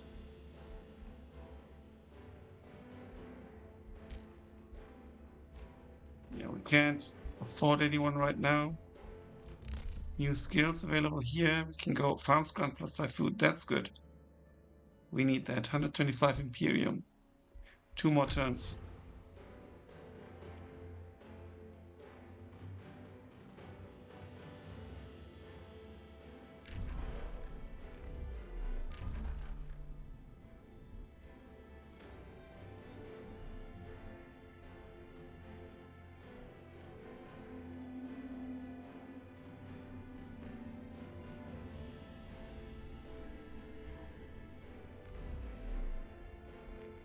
Henry Labyrinth, very good. Sanguine Focus. Yeah, let's go for this. It's good for our battle mages. I don't want to recruit a hero right now.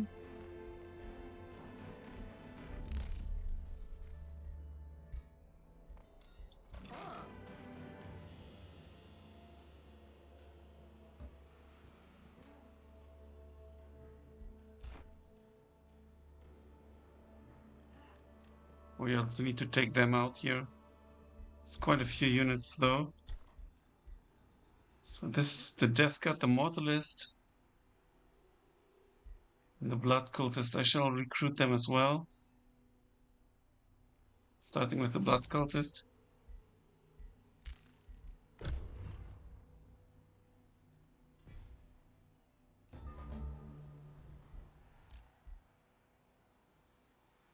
We can take them out. Auto combat. Easy enough. Camouflage ring. Take the reward. Let's actually also take a look at our heroes. in a second.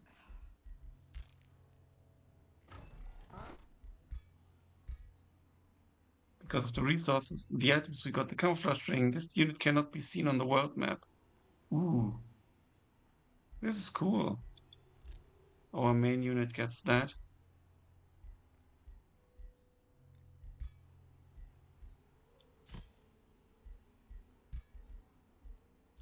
And then she can possibly get this weapon. Let's see if it's better. 666. But 3 attacks. No charge though.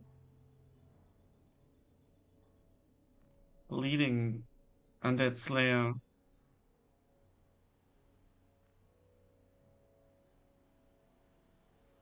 And then she can also ride. So I think we will go for Memento Amori. And then she can also get the Walkbound.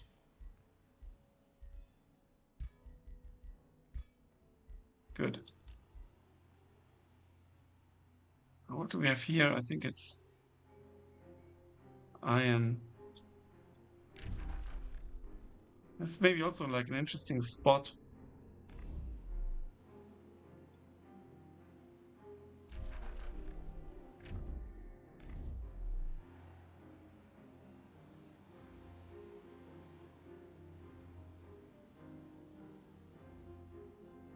We need a city with 3 provinces adjacent.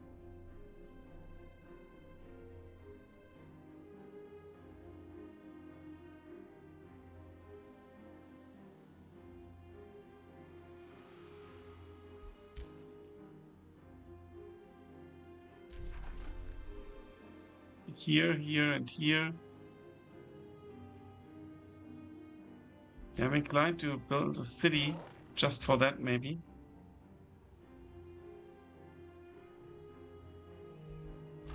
Stonemason has been produced. We've got the Vampire Castle Foundation queued. Here we can go for the bathhouse, and we really need it. I mean, look at that.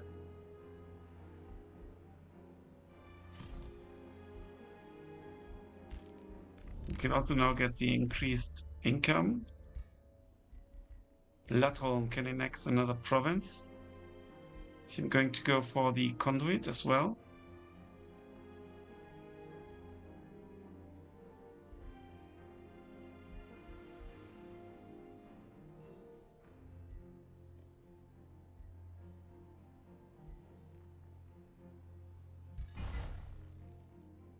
There we go.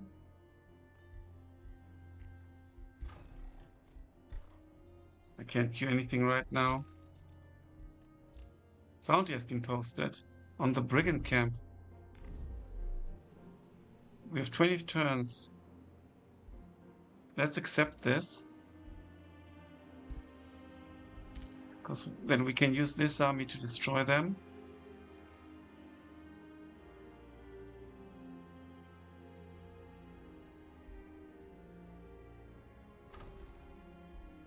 Still some turns till we get the units. Negotiations succeed and the Free City shares its vision.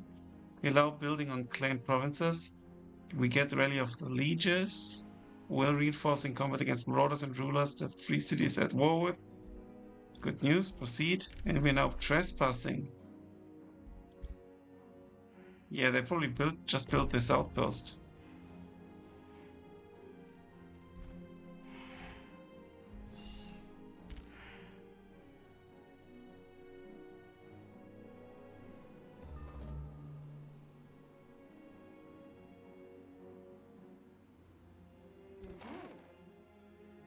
Let's take a look at this.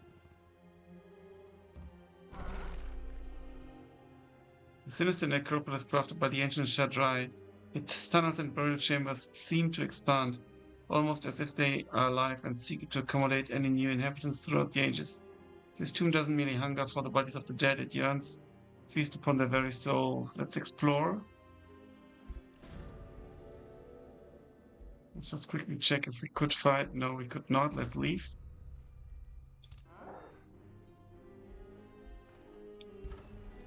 So I'd really like to get this unit quickly, but it's still going to take some time, unfortunately. We need to wait.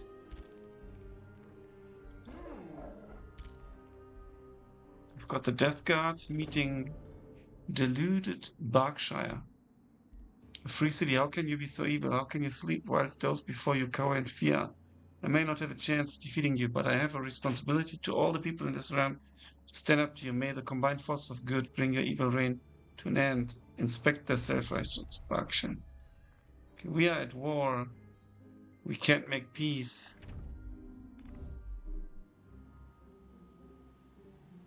So we can potentially conquer them, right?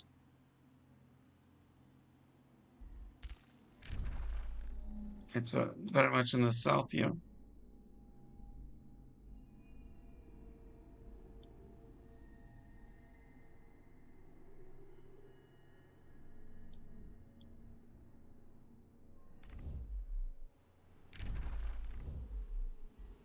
Let's end the turn. We get a lesser tide spirit.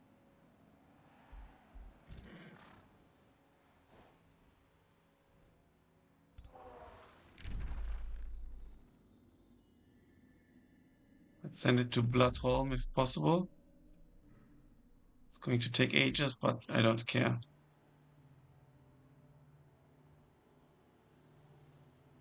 Let's end the turn.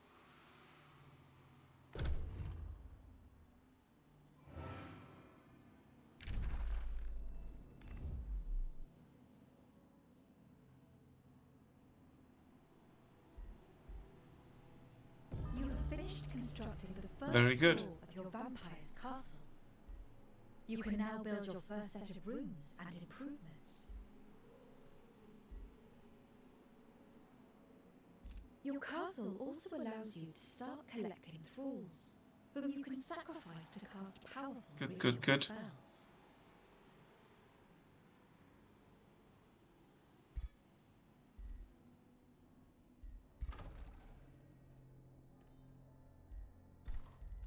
Yeah, we can't recruit them yet.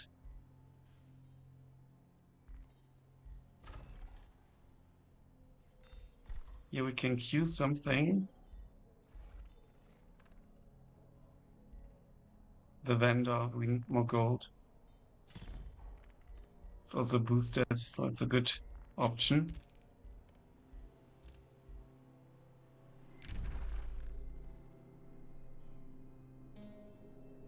This unit is here, actually. Let's have it move up here, after all. Orders required. Let's look around this. I think we need to capture this.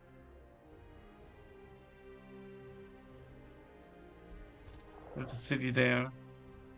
We can have another city, so we should.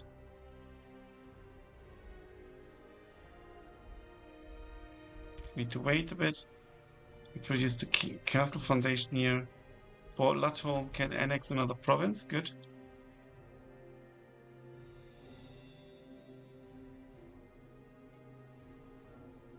And we could sneak towards this.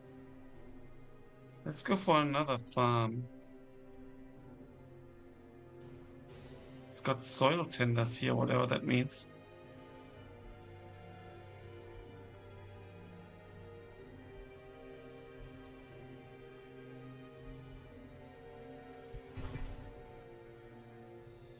There we go.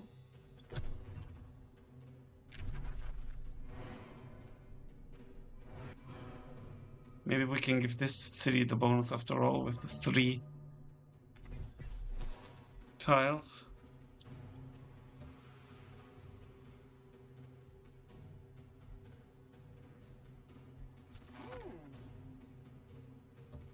Go here and fight.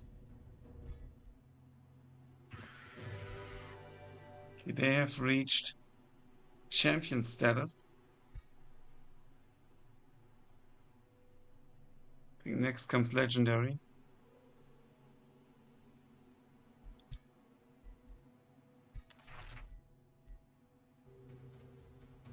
Oh, increased defense, nice. Let's get it. You can, okay, this is for your legs, so you won't get it. Because you keep the shoes.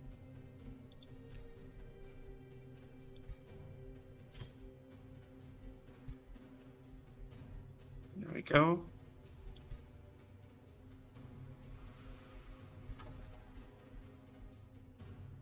I'm really reluctant towards spending money on this, so we can't afford it anyway.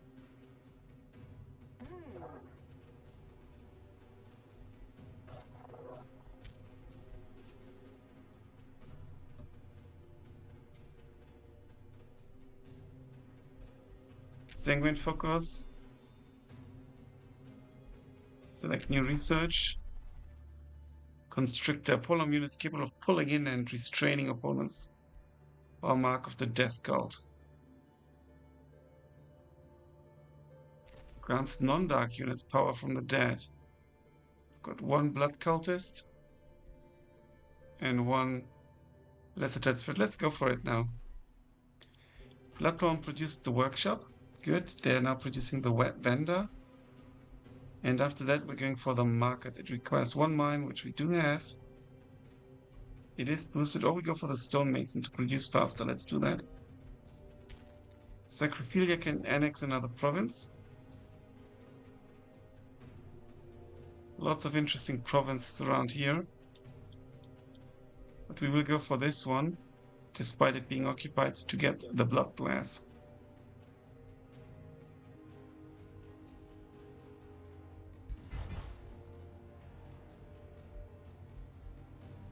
Can't recruit a hero. We can cast a spell, the Sanguine Focus. Let's do it. We have enough crystals. Trade proposal, defensive pact. It's a deal.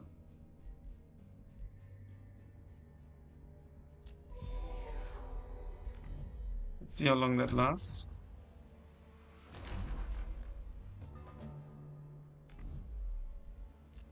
Orders required. You continue, please.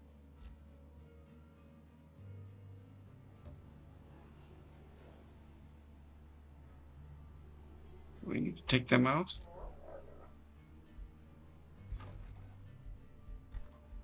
Let's get the blood cultist. We can't now build another unit. It's a bit of a waste. But maybe we can take them on. It's a risky battle, but I'll try it. Beware. You are engaging combat with a high-tier unit. Unit tiers are shown in the bottom left of that portrait. Yeah, it's the Skald. Let's do manual combat. We've got the tentacle.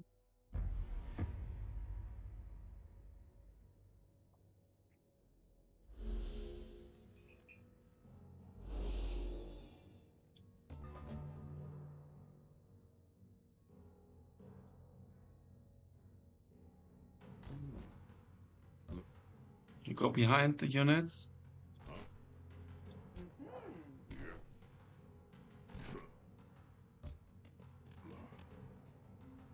And can you please look in this direction? Thank you. Okay. Let's end the turn.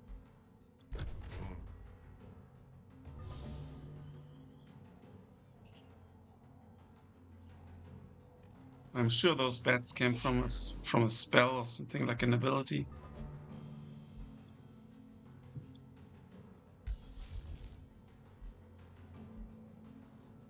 Target friendly unit sustains 5 unblock. Death walls. Let's conjure the tentacle. This is their best unit here, so let's put this here.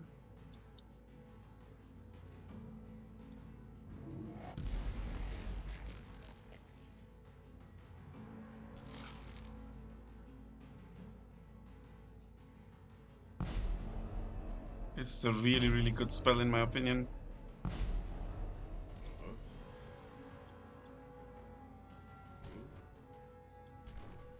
We could attack.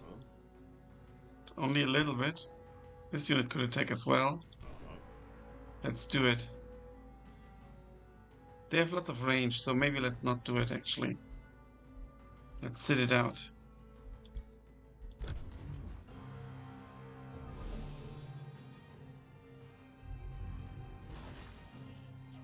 Okay, we are actually in range of their parasites. That's bad. Here they come. Minimal damage. We got infected.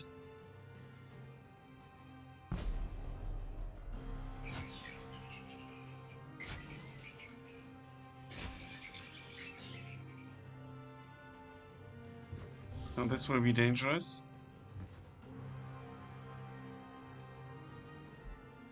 And we are going to summon another one. I think we can have several, right?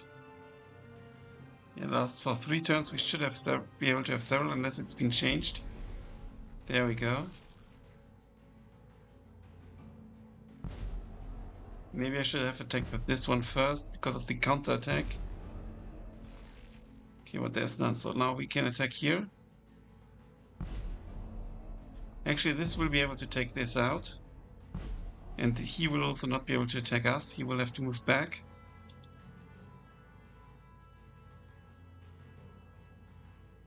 Charge is blocked by the terrain. Another blood parasite. What can you cast for a spell? Dagger of the Rites. We gain damage and we die at the end of the turn. Okay. But we also gain resurgence.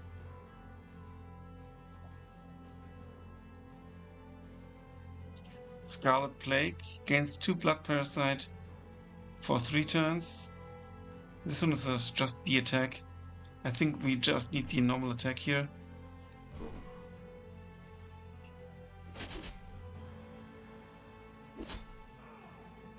If at all, let's speed things up here.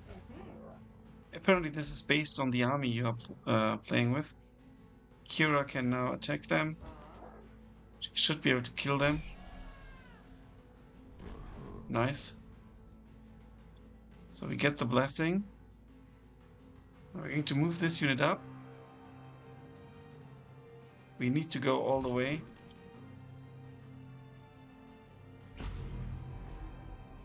Flanking attack, lovely.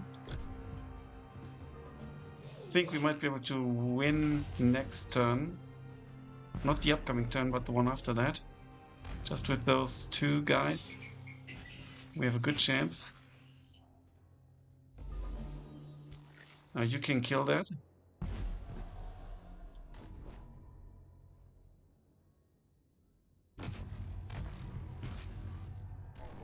All is only grazed, unfortunately.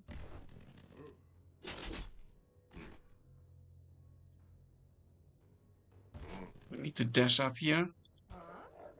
She with the horse also needs to dash up.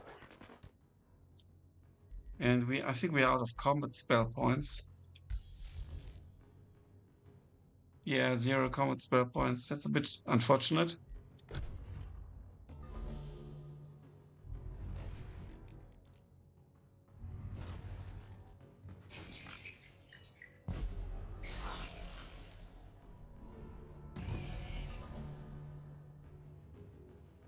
Okay, this is gone. And we can attack you. Good. Flanked and Undead Slayer. That's just fantastic.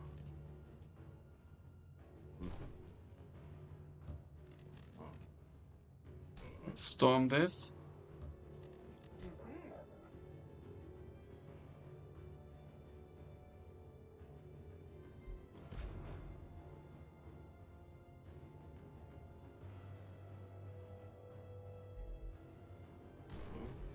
End the turn. Still have units that connect? Yeah, well, they can do this. Okay.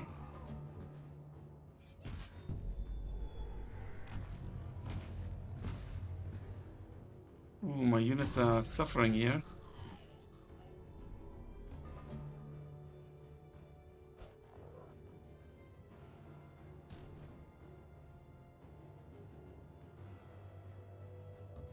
Let's go up. And attack. You attack first because this unit will probably be able to get around a bit. There we go. We could do this attack, Assassin's Strike. Much more damage.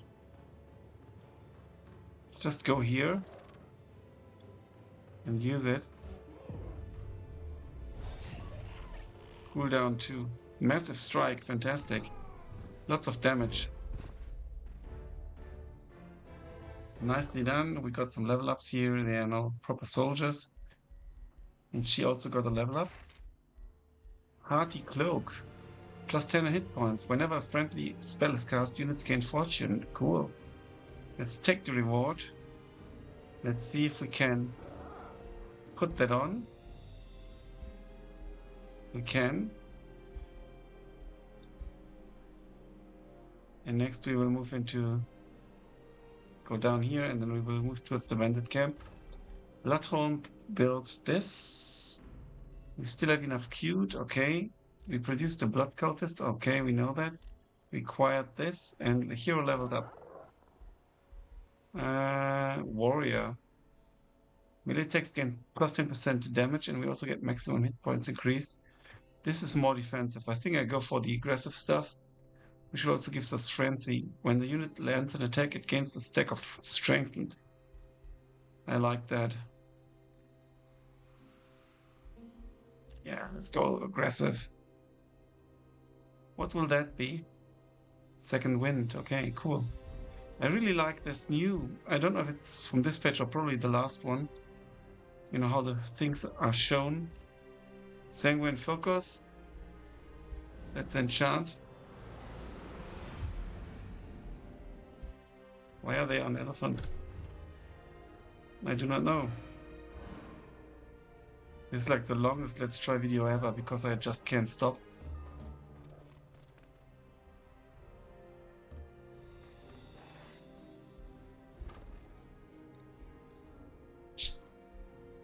We kind of need more units.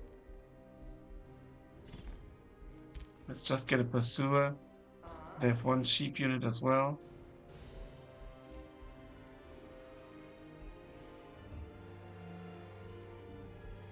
You go in here and go to guard mode.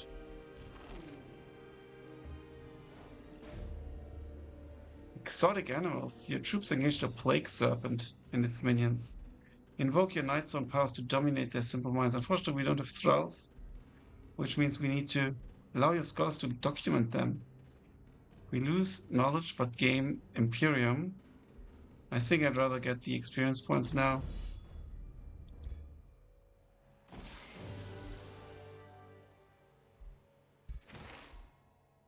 And we do get the Plague Serpent. Let's take the reward. Boiling first impressions.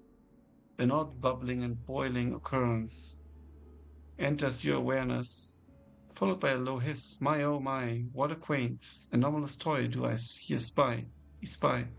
From the corner of your eye you see a hot crimson mist erupt, out of which a blood-soaked figure emerges. With distinguished poise, the fabled arch-vampire, Prince Consort Vitorak. After ages of solitude, I'm finally graced with a fresh new face. And what a face it is. Are you one of mine? Perhaps. No matter. I do so believe introductions are in order. Wouldn't you agree? Or has your generation abandoned their manners, so as they once did the Blood Emperor Eternal? Prince Consort Vitorak fingers his glistening lip as he secretly casts a spell on you that boils your blood. Show me how a proper vampire greets their superior. Bow down low and cautiously. With ecstatic release, your blood stops boiling instantly. We gain 255 mana, and also they like us. Simply regard him in silence. Stand tall and scoff at him in defiance. We lose mana but get Imperium. That's actually cool. We don't lose that much mana. We gain a lot of Imperium. Could offer him a second. None is my Imperial perish. You clown. But I think this would be better.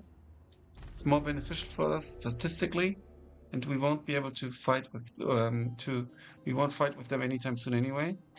Why, my dear supplicant, acknowledge this Prince Consort Vitorak. As he makes an aristocratic bow in return, you grace your prince with a truly savory class of courteousness. Let us conduct business, shall we? Begins the Prince Consort. I know everything about you, Imbria. Seeking to open the crypt of our hallowed Blood Emperor Eternal, are you not? For this purpose one would need the blood of his consorts, like mine. Now, owing to your somewhat remarkable introduction, I dare say I'm budding the desire to potentially entertain your dashing enterprise, in exchange naturally for a trifling sacrifice. If you pledge to me, your fabulous prince, the obsidian rose from the palace of the deathless god, then I would be open to sharing a drop of my purest blood. I will consider this. No thanks. I will have your blood for boiling mine. I will consider this. Spouse hunting, found your match. You have found both Princess Consort Mavelith and Prince Consort Voltorok, and both acknowledge they scaled the crypt of Deathless God with their blood sealed. Both seemed eager to obtain this obsidian rose. Their reasons why remain unclear. Regardless, a decisive choice now rests on your consciousness. Will you oblige them in their little challenge and hope they will stay true to their word, or will you draw their blood by force? Either oblige the consorts in their quest, or defeat them in battle and collect their blood from their corpses. The choice is yours. We gain some knowledge, nice. Didn't we generate something? That's more knowledge than we generate per turn. Obtain it if only for you. Pursue the bloody path of war. No, we're not going to do that immediately.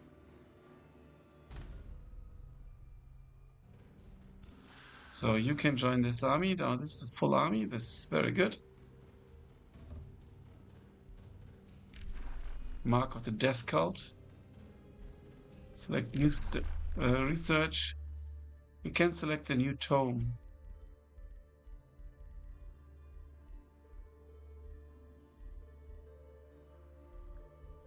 I would like to sort by... What type of tome is this? Chaos. Let's just go for Chaos first.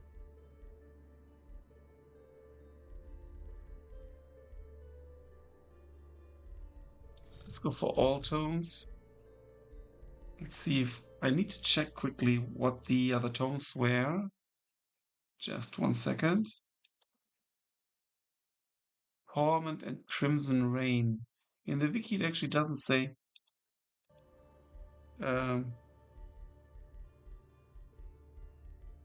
their affiliation and tier.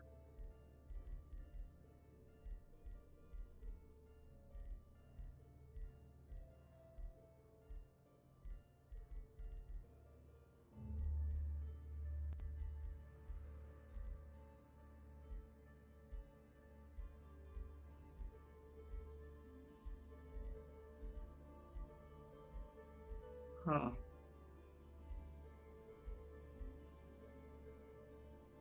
Tome of Torment is tier 3. We need to unlock 2 more. And then the other one is probably like a larger tier.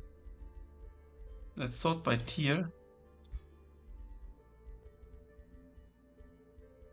Goddess, Emperor, Creator, Archmage, Lord of the Eternal. Severing. Crimson Rain is tier 4, so there's still a bit to go.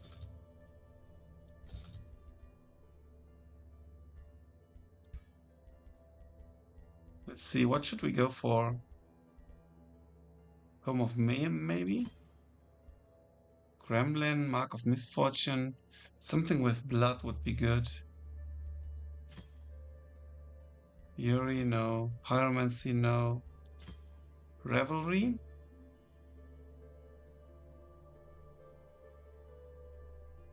Blood Fury weapons. Gain bleeding. I think this would be good. Yeah, I think this is good. The blood stuff. Carnival of Flesh can be built as well. Counts as a farm.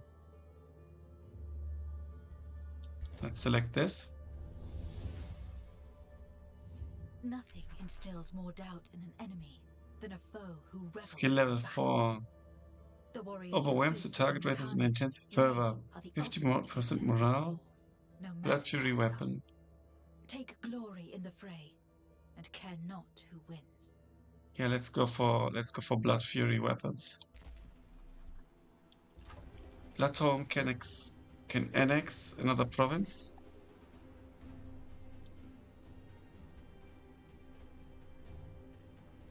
Can't go in this direction any further, at the moment at least.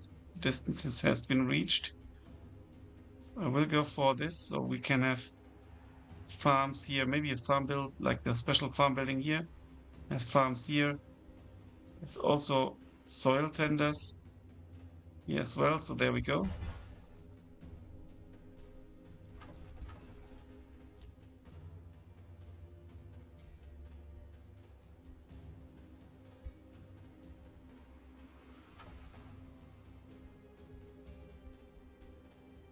Okay, so let me see. We hardly have any gold. We really need more gold.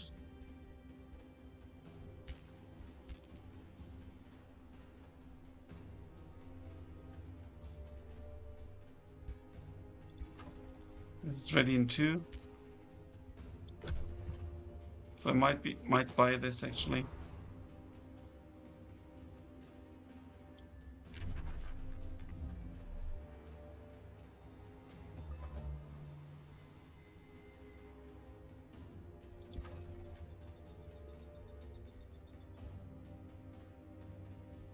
We can't really afford it.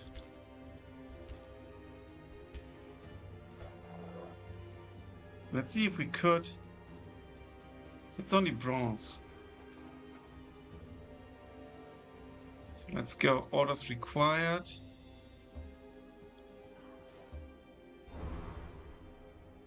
There's gold. There's also something nice. Let's go there.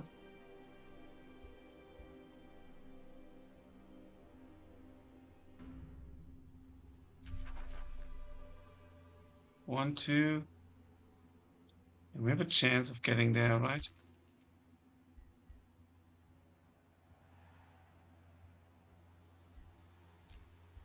Okay, an invasion force is coming.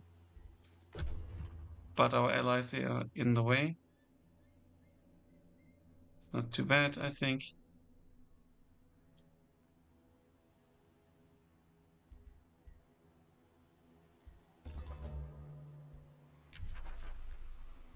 Your claimed province has been captured.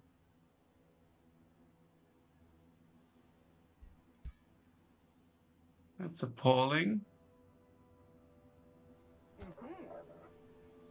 Now we've got this unit, but it won't be arriving on time. Shall I take a look already?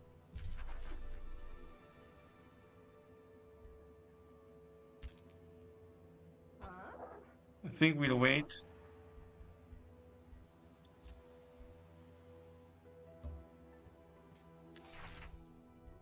Leather armor. Let's open the hero screen and put that on. Better than nothing. It's a risky battle. Let's go for the safe battle first. We need to wait.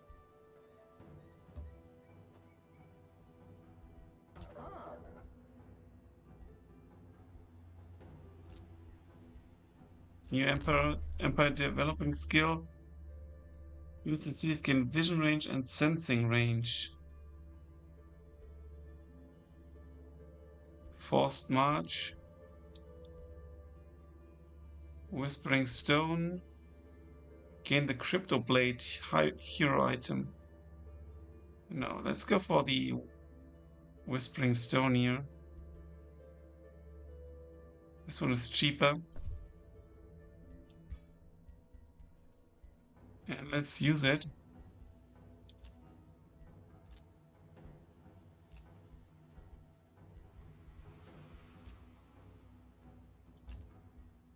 Oh no, we can't actually. That was a mistake. Because they hate us. You need to wait there. Philia produced a bath.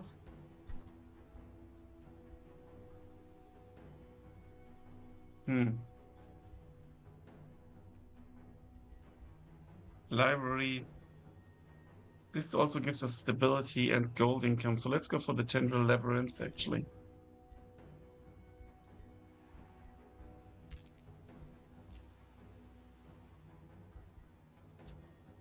New rally has started. So we could get a Houndsmaster or a Death Guard.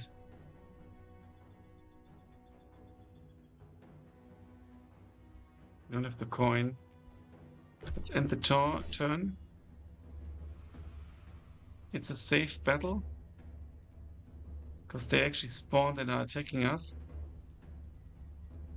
Oh, Mavelith is also fighting. But let's do auto combat. Maybe she actually attacked. Oh, fantastic. So she actually got the achievement now as well. Or the reward, I should say. That's a shame. Bounty failed.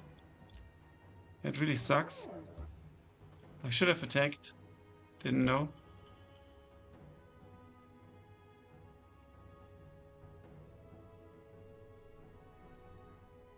Need to go there and fight. We need to go here and fight. Bloodhome can annex another province.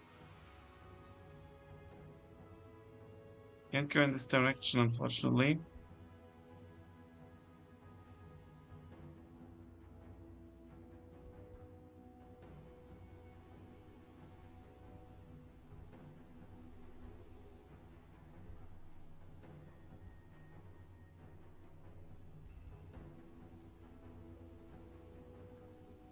Let's go for another farm here.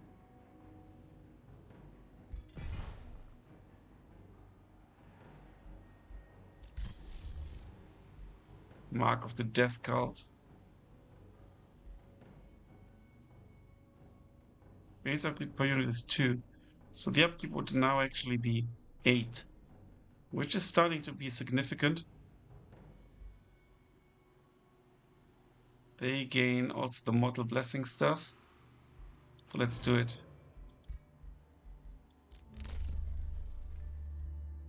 We can also get this. Reducing cost of combat spells is quite nice.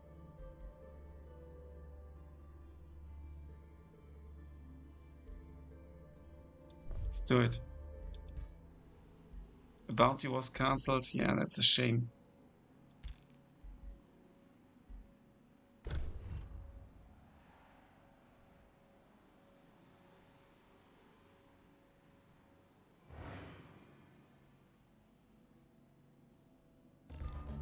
There's a lot of gold in this area. There are marauders here as well. Let's attack them. Auto combat. Now let's attack them. Auto combat. Now with all the gold here, I'm a bit inclined to found a city here actually.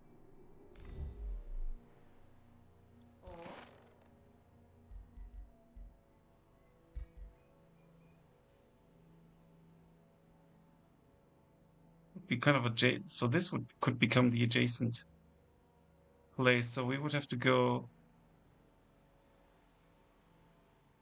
from here to here for sure, to this gold, also to this gold. Let's build it here on this tile actually.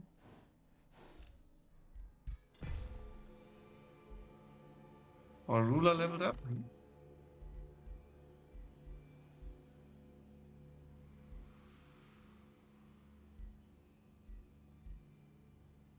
Magic attacks ignore status resistance.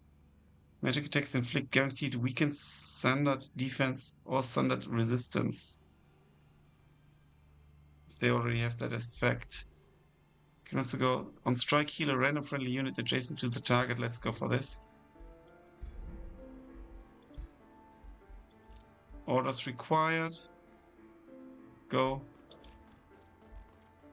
Okay, we've got the Tendril Labyrinth. Okay, Mark of the Death Cult. Let's enchant our units.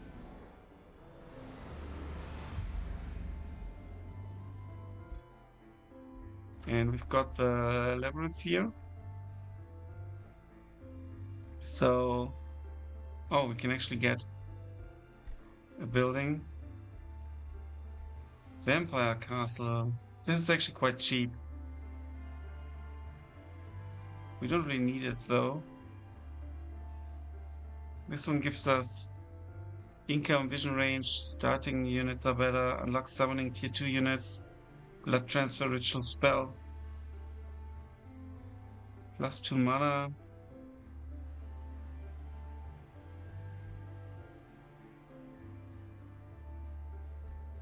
Let's go for the vendor, actually. Followed by the market.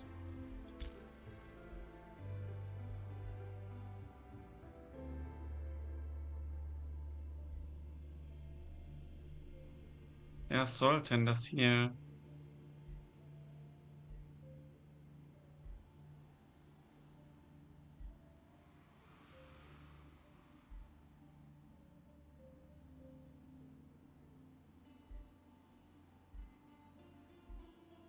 And here as well.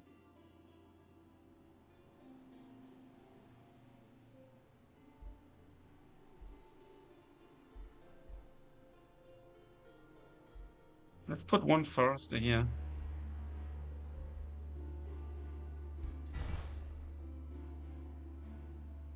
Okay.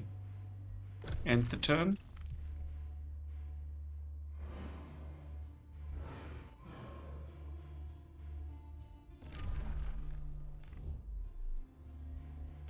Orders are required.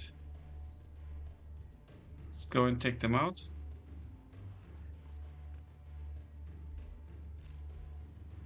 Which will be kind of like the end, I think, as well of this Let's Try video when we take them out and have the new city. Start new research. Rebels of Carnage. Units and target from the army. Okay, this is actually cool. Let's research that. We've got the stonemason here now in Bloodholm. So let's go for the market for the increased gold income. We really need. Oh no, let's go for Tendril. It's cheaper. And also gives us stability. We also need stability.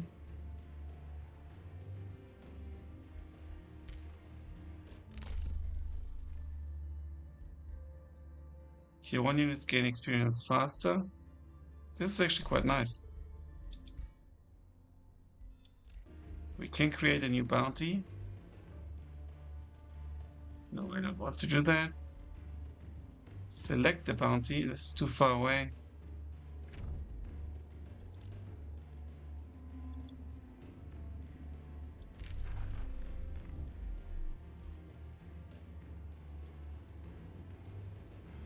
Where's our outpost?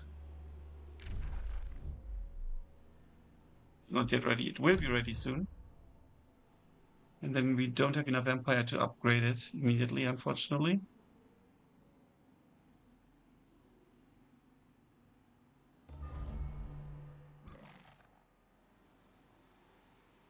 You take them out, right? Safe battle.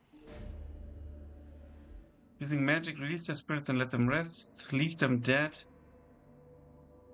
We're going to kill them for the experience.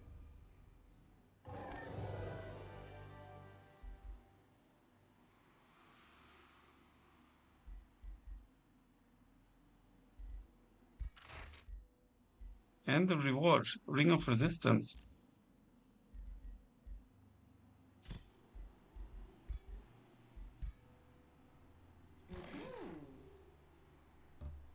Check all this out a little bit. What's here? Is it fightable? Yes, it is. Griever's Garden, is that golden? Yeah, it is. With all our tier 1 units, we won't really be able to take them out. Auto combat should be fine. What the hell is this? Zealots. Funny unit. Victory, very nice. Units are a bit injured. Headed plate. Oh. That's actually looking quite nice. It's just +1 defense. This is clearly better.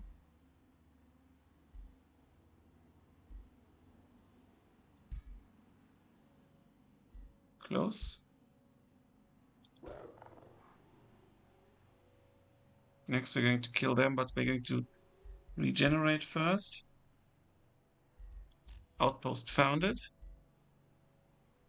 If a city is founded from this outpost, it will already have the palisades. If the city is founded, it will start with 1 additional population. That's good. So let's do that.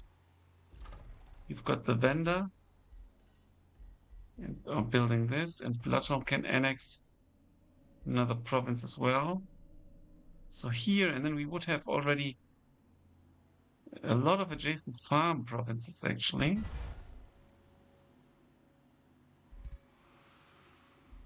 What's the unit that gives us this bonus? Okay, we can't do it yet. I think we need to have built the Dread Spire, I think. Yeah, unlock special province improvements. Archon blood required.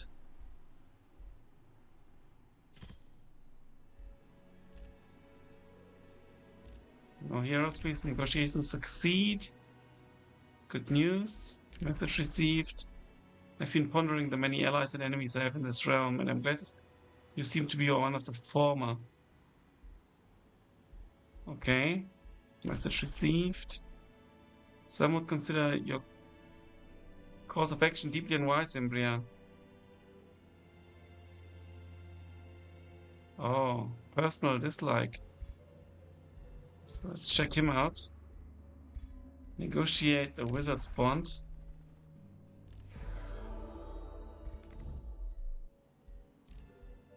Invasion force is coming my way.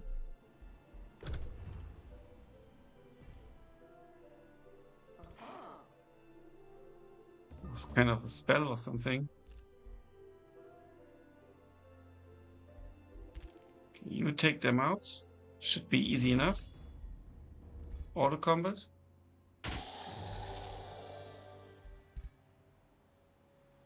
We are now champions. Wand of Blizzards.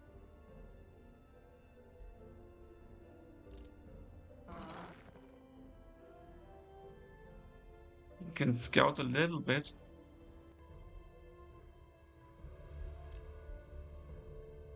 And you can take this out.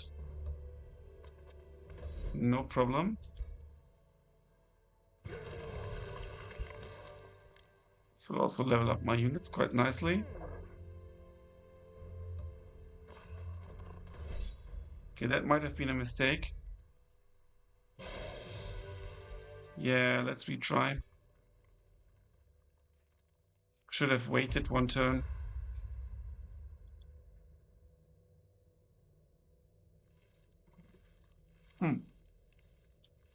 We will now have to spend some points on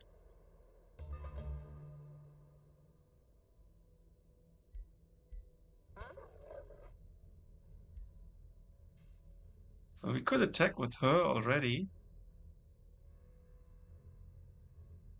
How far can they walk? No, let's wait. Let's have them come closer.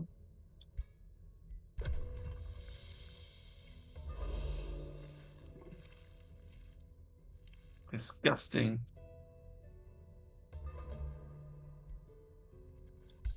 So now we're going to go for the tentacle.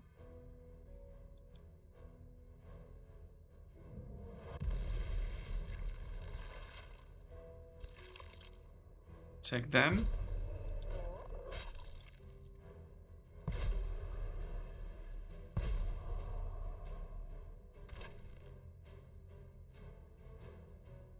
We go here. It's a bit of in the way, but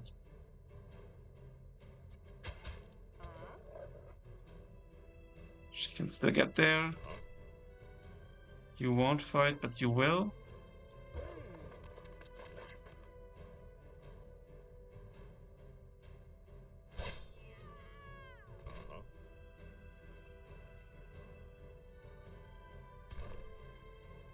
Will they be able to reach me? Yes, they will. So we need to move you back.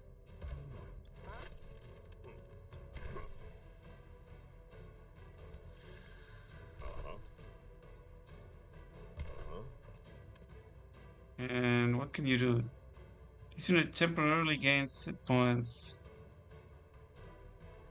Yeah, let's do that.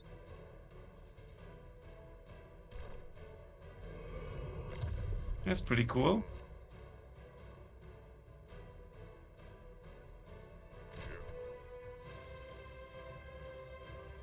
And you just stay out of trouble. End the turn. Still a new soundtrack, by the way.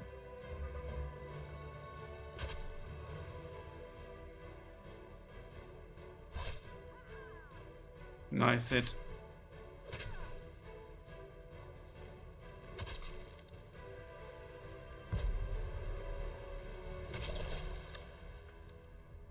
Okay. Mortal blessing received just in the nick of time.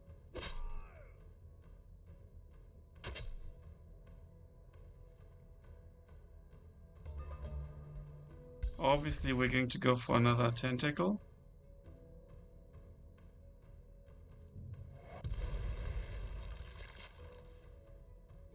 This will actually give us another blessing.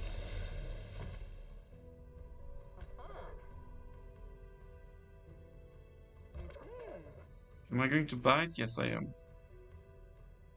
27 damage. This would be 39 damage, but let's bite first.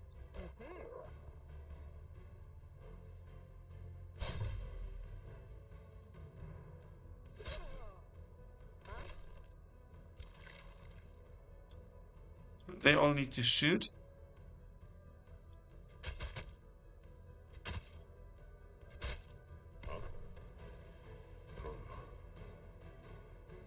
What could you do here? Scarlet Plague. Sustains damage. Gains 2 blood parasites for 3 turns. And bleeding. Let's try that out. Also 23 damage, so not too bad at all.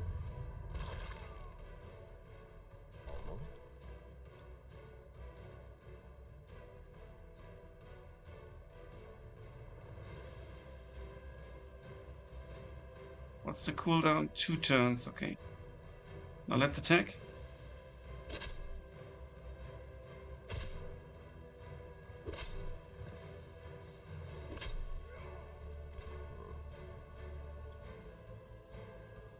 We won't attack them. Can you just stay there, please? Okay.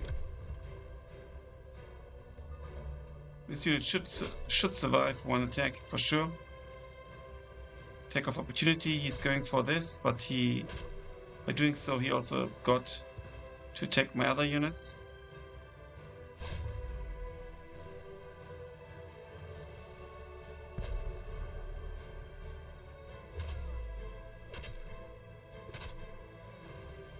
Okay, they seem to be pretty unhappy. What is fumble?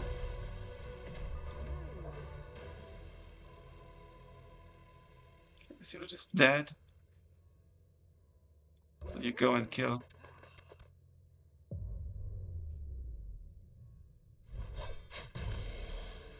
Lovely.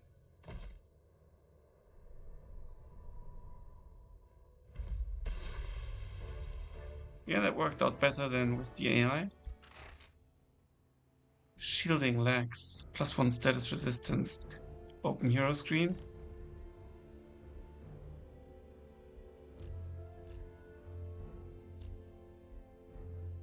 Yeah, we're not going to use that. Sacrophilia produced or built the market. They are producing thralls here, thanks to our food. Are we going to build the library? Or the vampire castle chambers? Yeah, let's go for the chambers.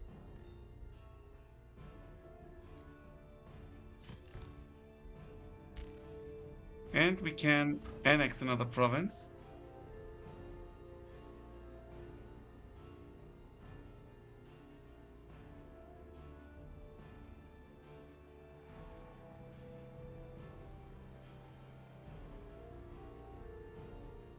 I actually need to close this again and see where I've got, what type of provinces I've got here.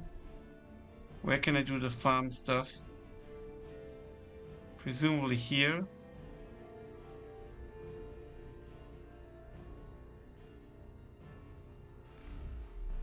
But this is a tile I actually do want to occupy.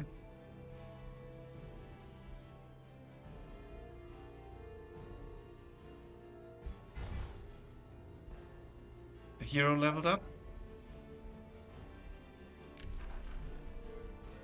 Initiate of Astral. While army leader, all non-hero units in the army gain attack. Ignore up to 2 resistance. Initiate of Chaos. While army leader, all non-hero units in the army gain +10 critical hit chance. Oh, nice. Initiate of Nature. While army leader, all non-hero units gain +10 hit points. Or of Shadow. All non-hero units in the army gain +2 damage on flanking attacks. I will go for Chaos for the critical hit chance. I like that. Inspiring Killer.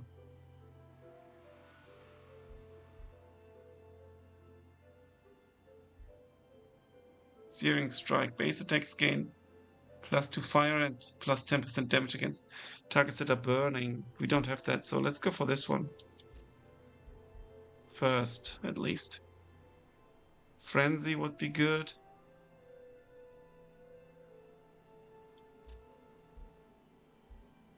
There we go. Empire development skill. This one. For conquering cities.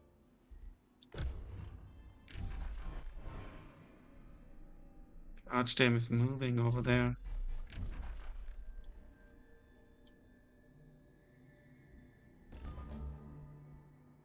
Yeah, we need to save points to get going over there. Orders required. Oh, there's some gold. That's perfect. At least I think there's gold. Good.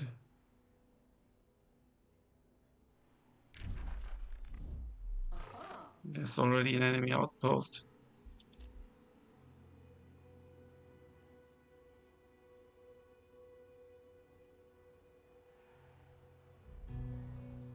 This is silver only. Let's sit this out one turn. Bloodstone produces. Yes, okay, let's go for the shrine, presumably. Or the storehouse for food, actually. We don't get the bonus, though. We need one forester. Let's go for that forester.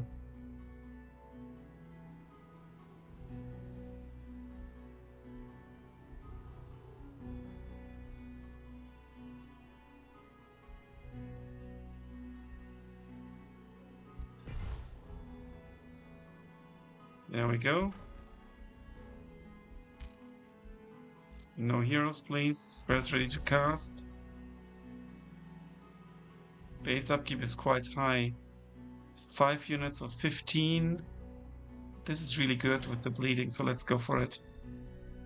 Trade proposal. Share vision. Decline.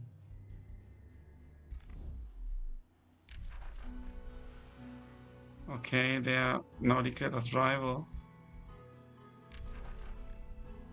We may be not so different. He likes us better. So we can bring our empires closer together. Yeah, not now.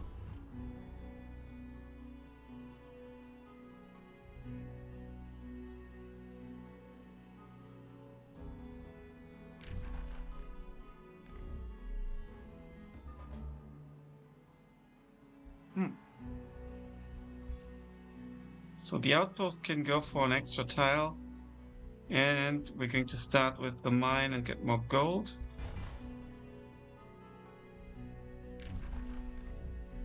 It's also close to the enemy. So let's found a city.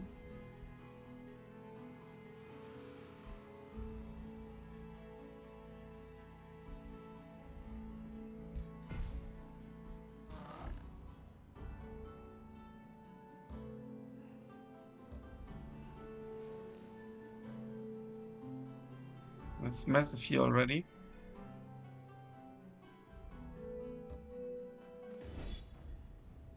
Or common, it's just tiny spiders.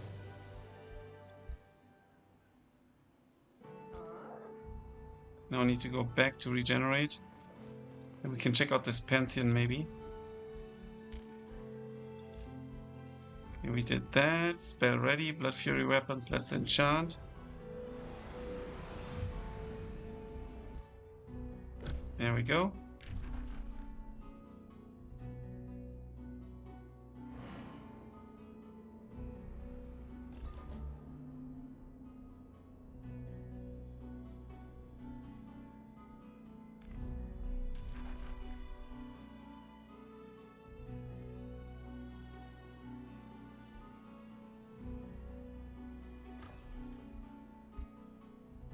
Here we can now get the gold mine again.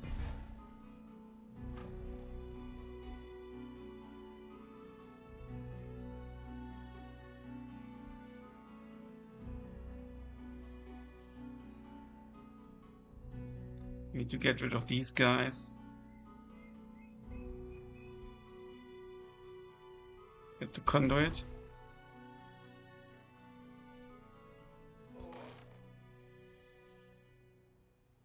Going to do the safe battle first anyway. Defenseless progeny. Invoke your Knight's own powers to dominate their simple minds. Yeah, let's do that. The blackmailer bleeding. Engage sex switches to your side. Yeah, this is one of the new units, the Blood Maggot.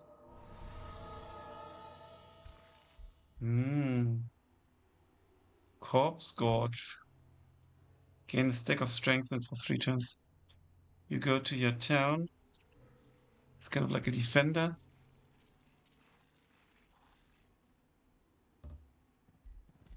You go this way. We'll take a sneak peek into the Pantheon. And this should, after that, really conclude this recording. As you can see, it's hard to stop. We need another dude, actually. So we get another governor. So we go for the Tendril Labyrinth first. This time it's rather cheap and will be very helpful.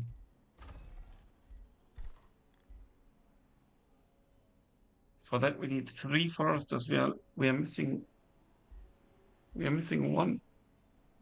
one forester.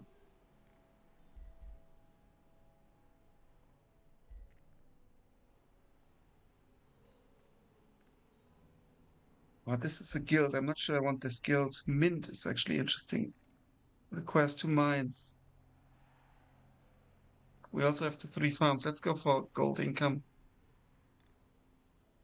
Oh no, it will unlock the Merchant's Guild. I see. And this one unlocks the Farmer's Guild. Huh.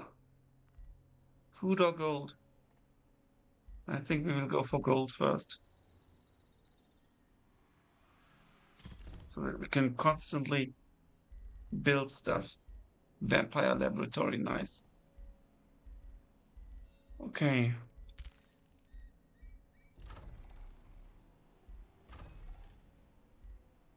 Bloodhorn can queue the market.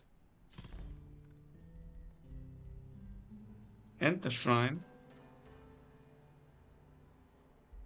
So let's go for the hall here. It's more important. It's also boosted. So there we go. Oh no, they're actually quite unhappy. So let's remove this. Hurry production. Go for the tavern. We can already go for the tavern. Okay, that's actually more important. We've got the foundation already. Yeah, but we can only build it after the Hall of Dreadspire, obviously. Okay. Sacrophilia can annex another province.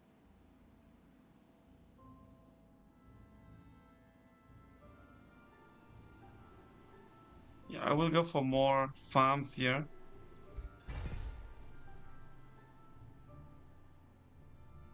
And we're going to build this special building here. Or here, if we get more farms here. And you would have like 4. I think that's good.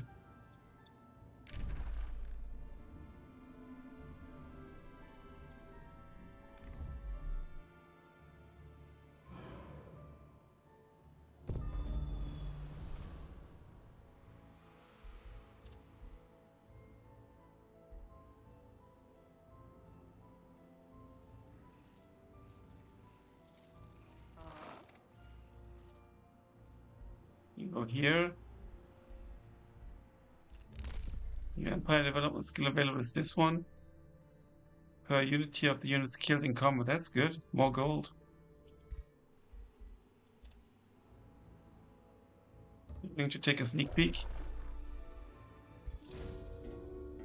Here the fighter approaches the Pantheon Shrine. I have nothing to confess. Pay penance. Would be a risky battle.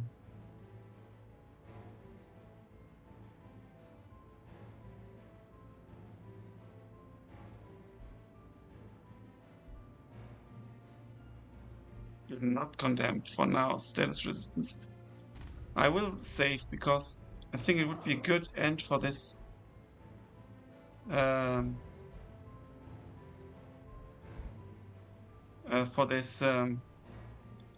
Let's try this stuff video. Let's try the DLC. But let's pay the penance.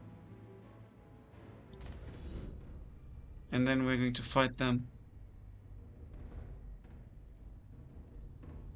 manually. Let's see what we can do.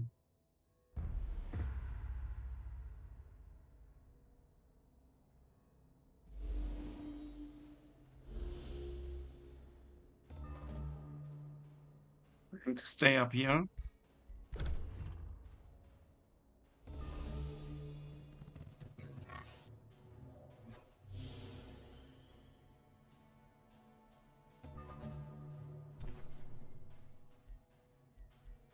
Let's wait one more turn.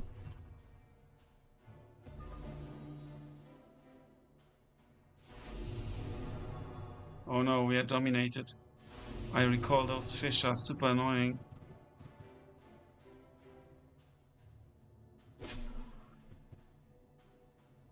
Okay, we need to do something about that.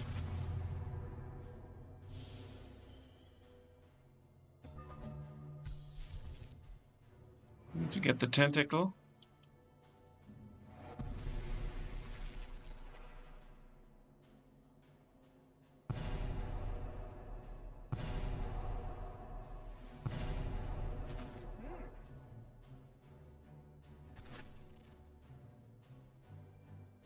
Won't be able to shoot at them. She can't get out either. That's a big problem.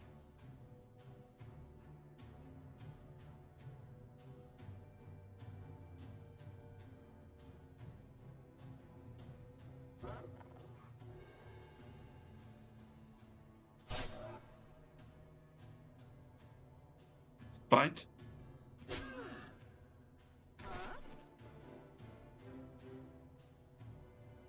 Caster moves to target hex.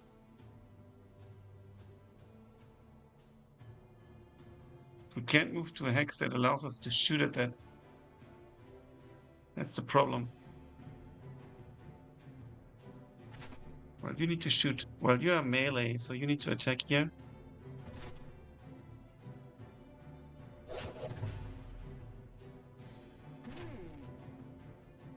You could walk there, but you can go here. Now you can shoot.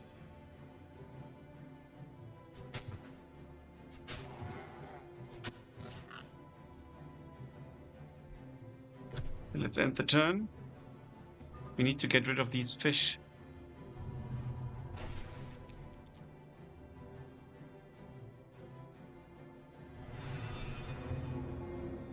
Okay, that's bad. They're moving the fish away.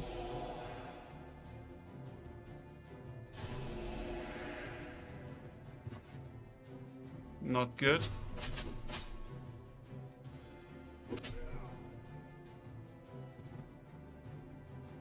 Yeah, we're going to lose the hero now. And then we can't cast. Yeah, it's not a good idea to fight them right now.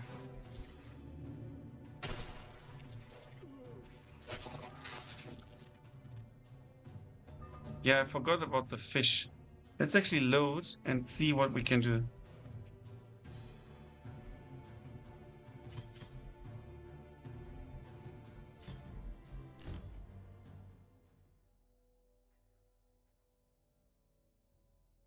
Probably still a bit too risky.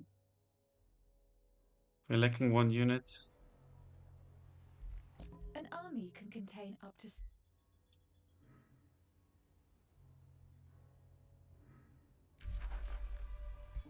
Explore. Pay penance.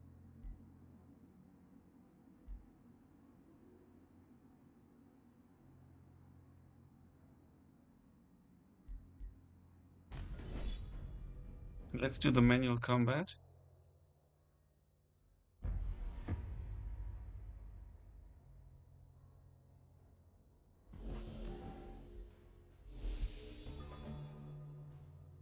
We're going to reposition our units a bit.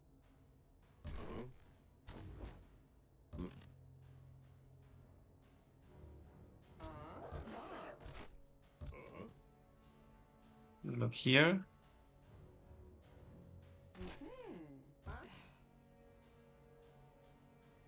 And this.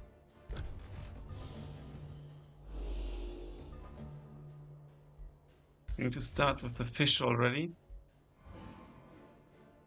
Fighting the fish, I mean.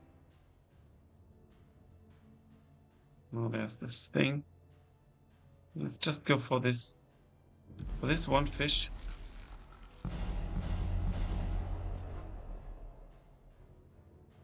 We could dash forward now, but we won't.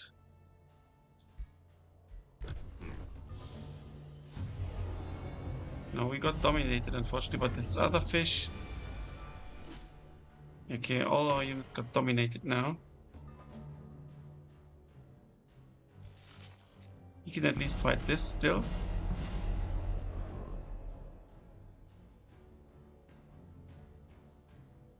This fish needs to go.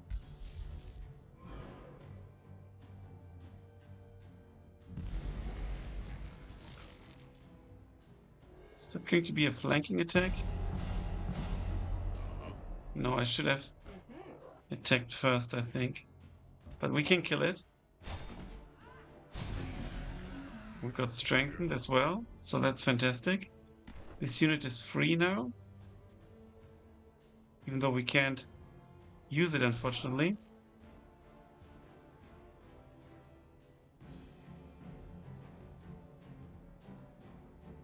I will let them attack my unit.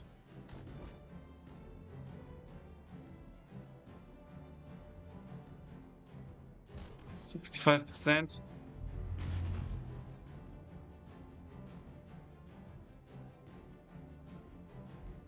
Okay, let's end the turn.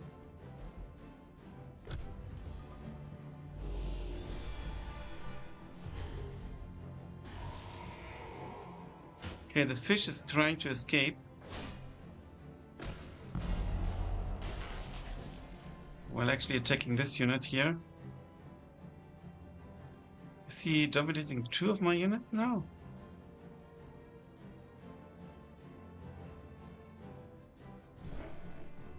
Oh, this is like a Templar unit. Okay, what we need to get now is... I can't afford another tentacle. Target friendly unit, target friendly unit, target friendly unit. We need to get rid of that fish.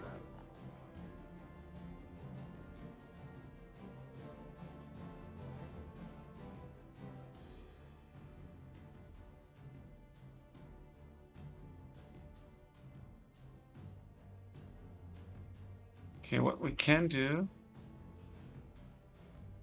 All enemies within 2 hexes, so that would not include the fish, and not all of them either.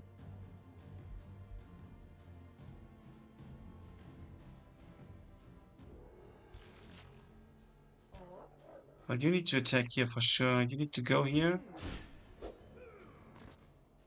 And you need to bite, but you can't. Okay. You can't bite them. That's a shame. Block. Immune to bleeding. Okay, I see.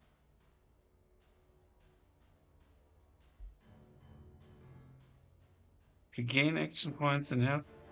Doomed dying at the end of this turn. I don't want to do that.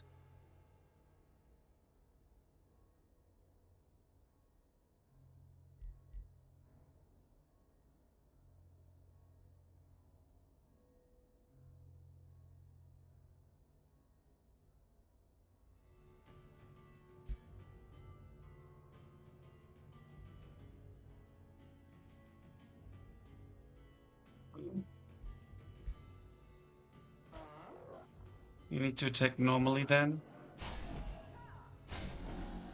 Okay, we got them. I think we did have a critical hit or something. I could let this unit die to free up my unit there.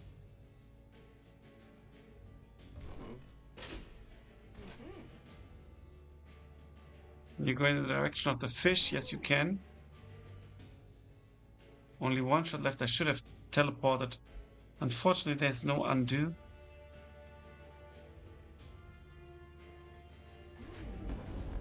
Let's at least increase our chances.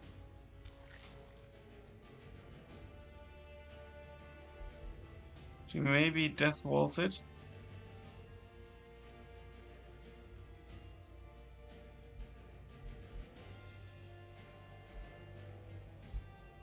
Bloodletting will kill it. Let's do it. That was really good. Now you can attack as well. Maybe I should have done the other attack. Tentacle can attack. Let's end the turn. Obviously my hero is in grave danger. But they luckily go for the archer. When you bite, go for the bite. You go for the melee attack? No, and you can't really get away.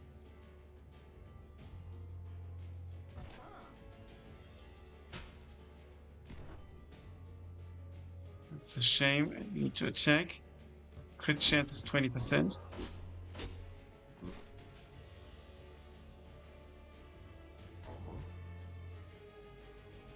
We could plague him.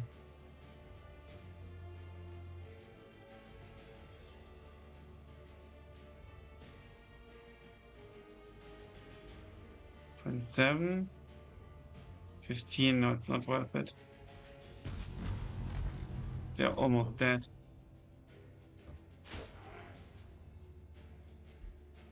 And turn. Yeah, we lose her, unfortunately. But it's worth it, I think.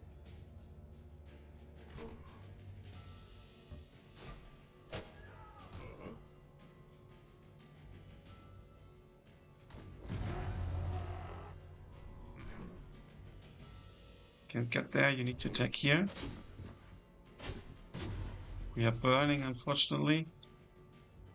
And it's not passion.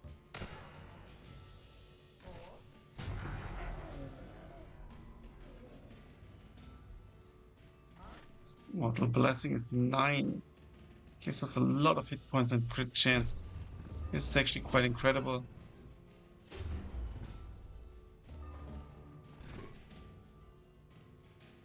%16 crit chance.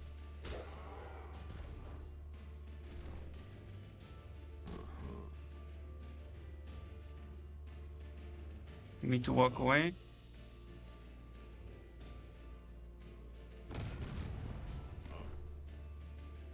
Or you can attack as well. No, don't go there because it's burning. Luckily, there's a good tooltip for that.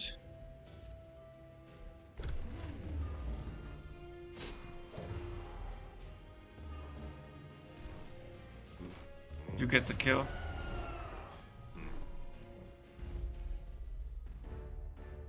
She's back with low health, but she's back. A new creed, Aftermath. Kira the fighter has withstood the trials of the Pantheon's shrine. In your name. The halls fall silent. As Kira the fighter ventures further, a shimmering passes over a massive statue at the far end of the temple. When the light disappears, the statue has changed to show none but other but you, bleeding priestess Embria. The voice booms once more. You have proven yourself a worthy Godia, O bleeding priestess. Henceforth, this temple will be dedicated to you and your divine word.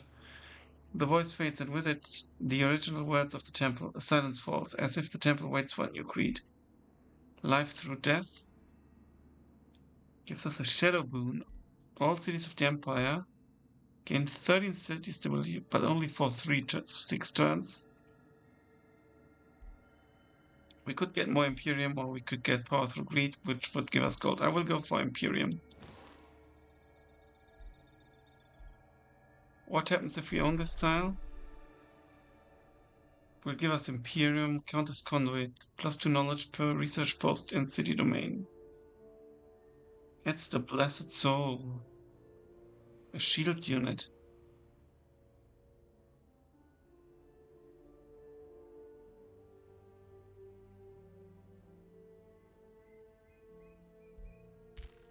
Yeah, we need to annex this.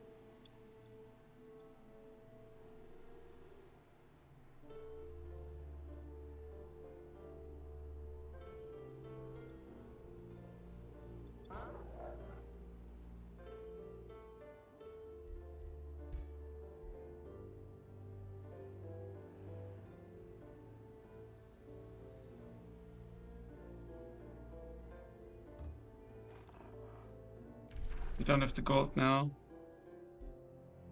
I'm not sure if we can build. Possibly not. We need to build in a neighboring province, I think, but we'll see. Oh no, small monster then. But this is going to be it for now. I think I'm doing okay so far. You can see the map.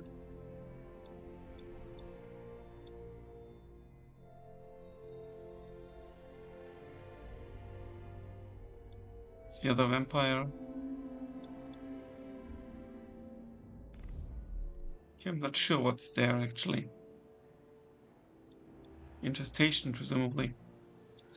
Alright then, thanks a lot for watching guys. Until then, bye for now.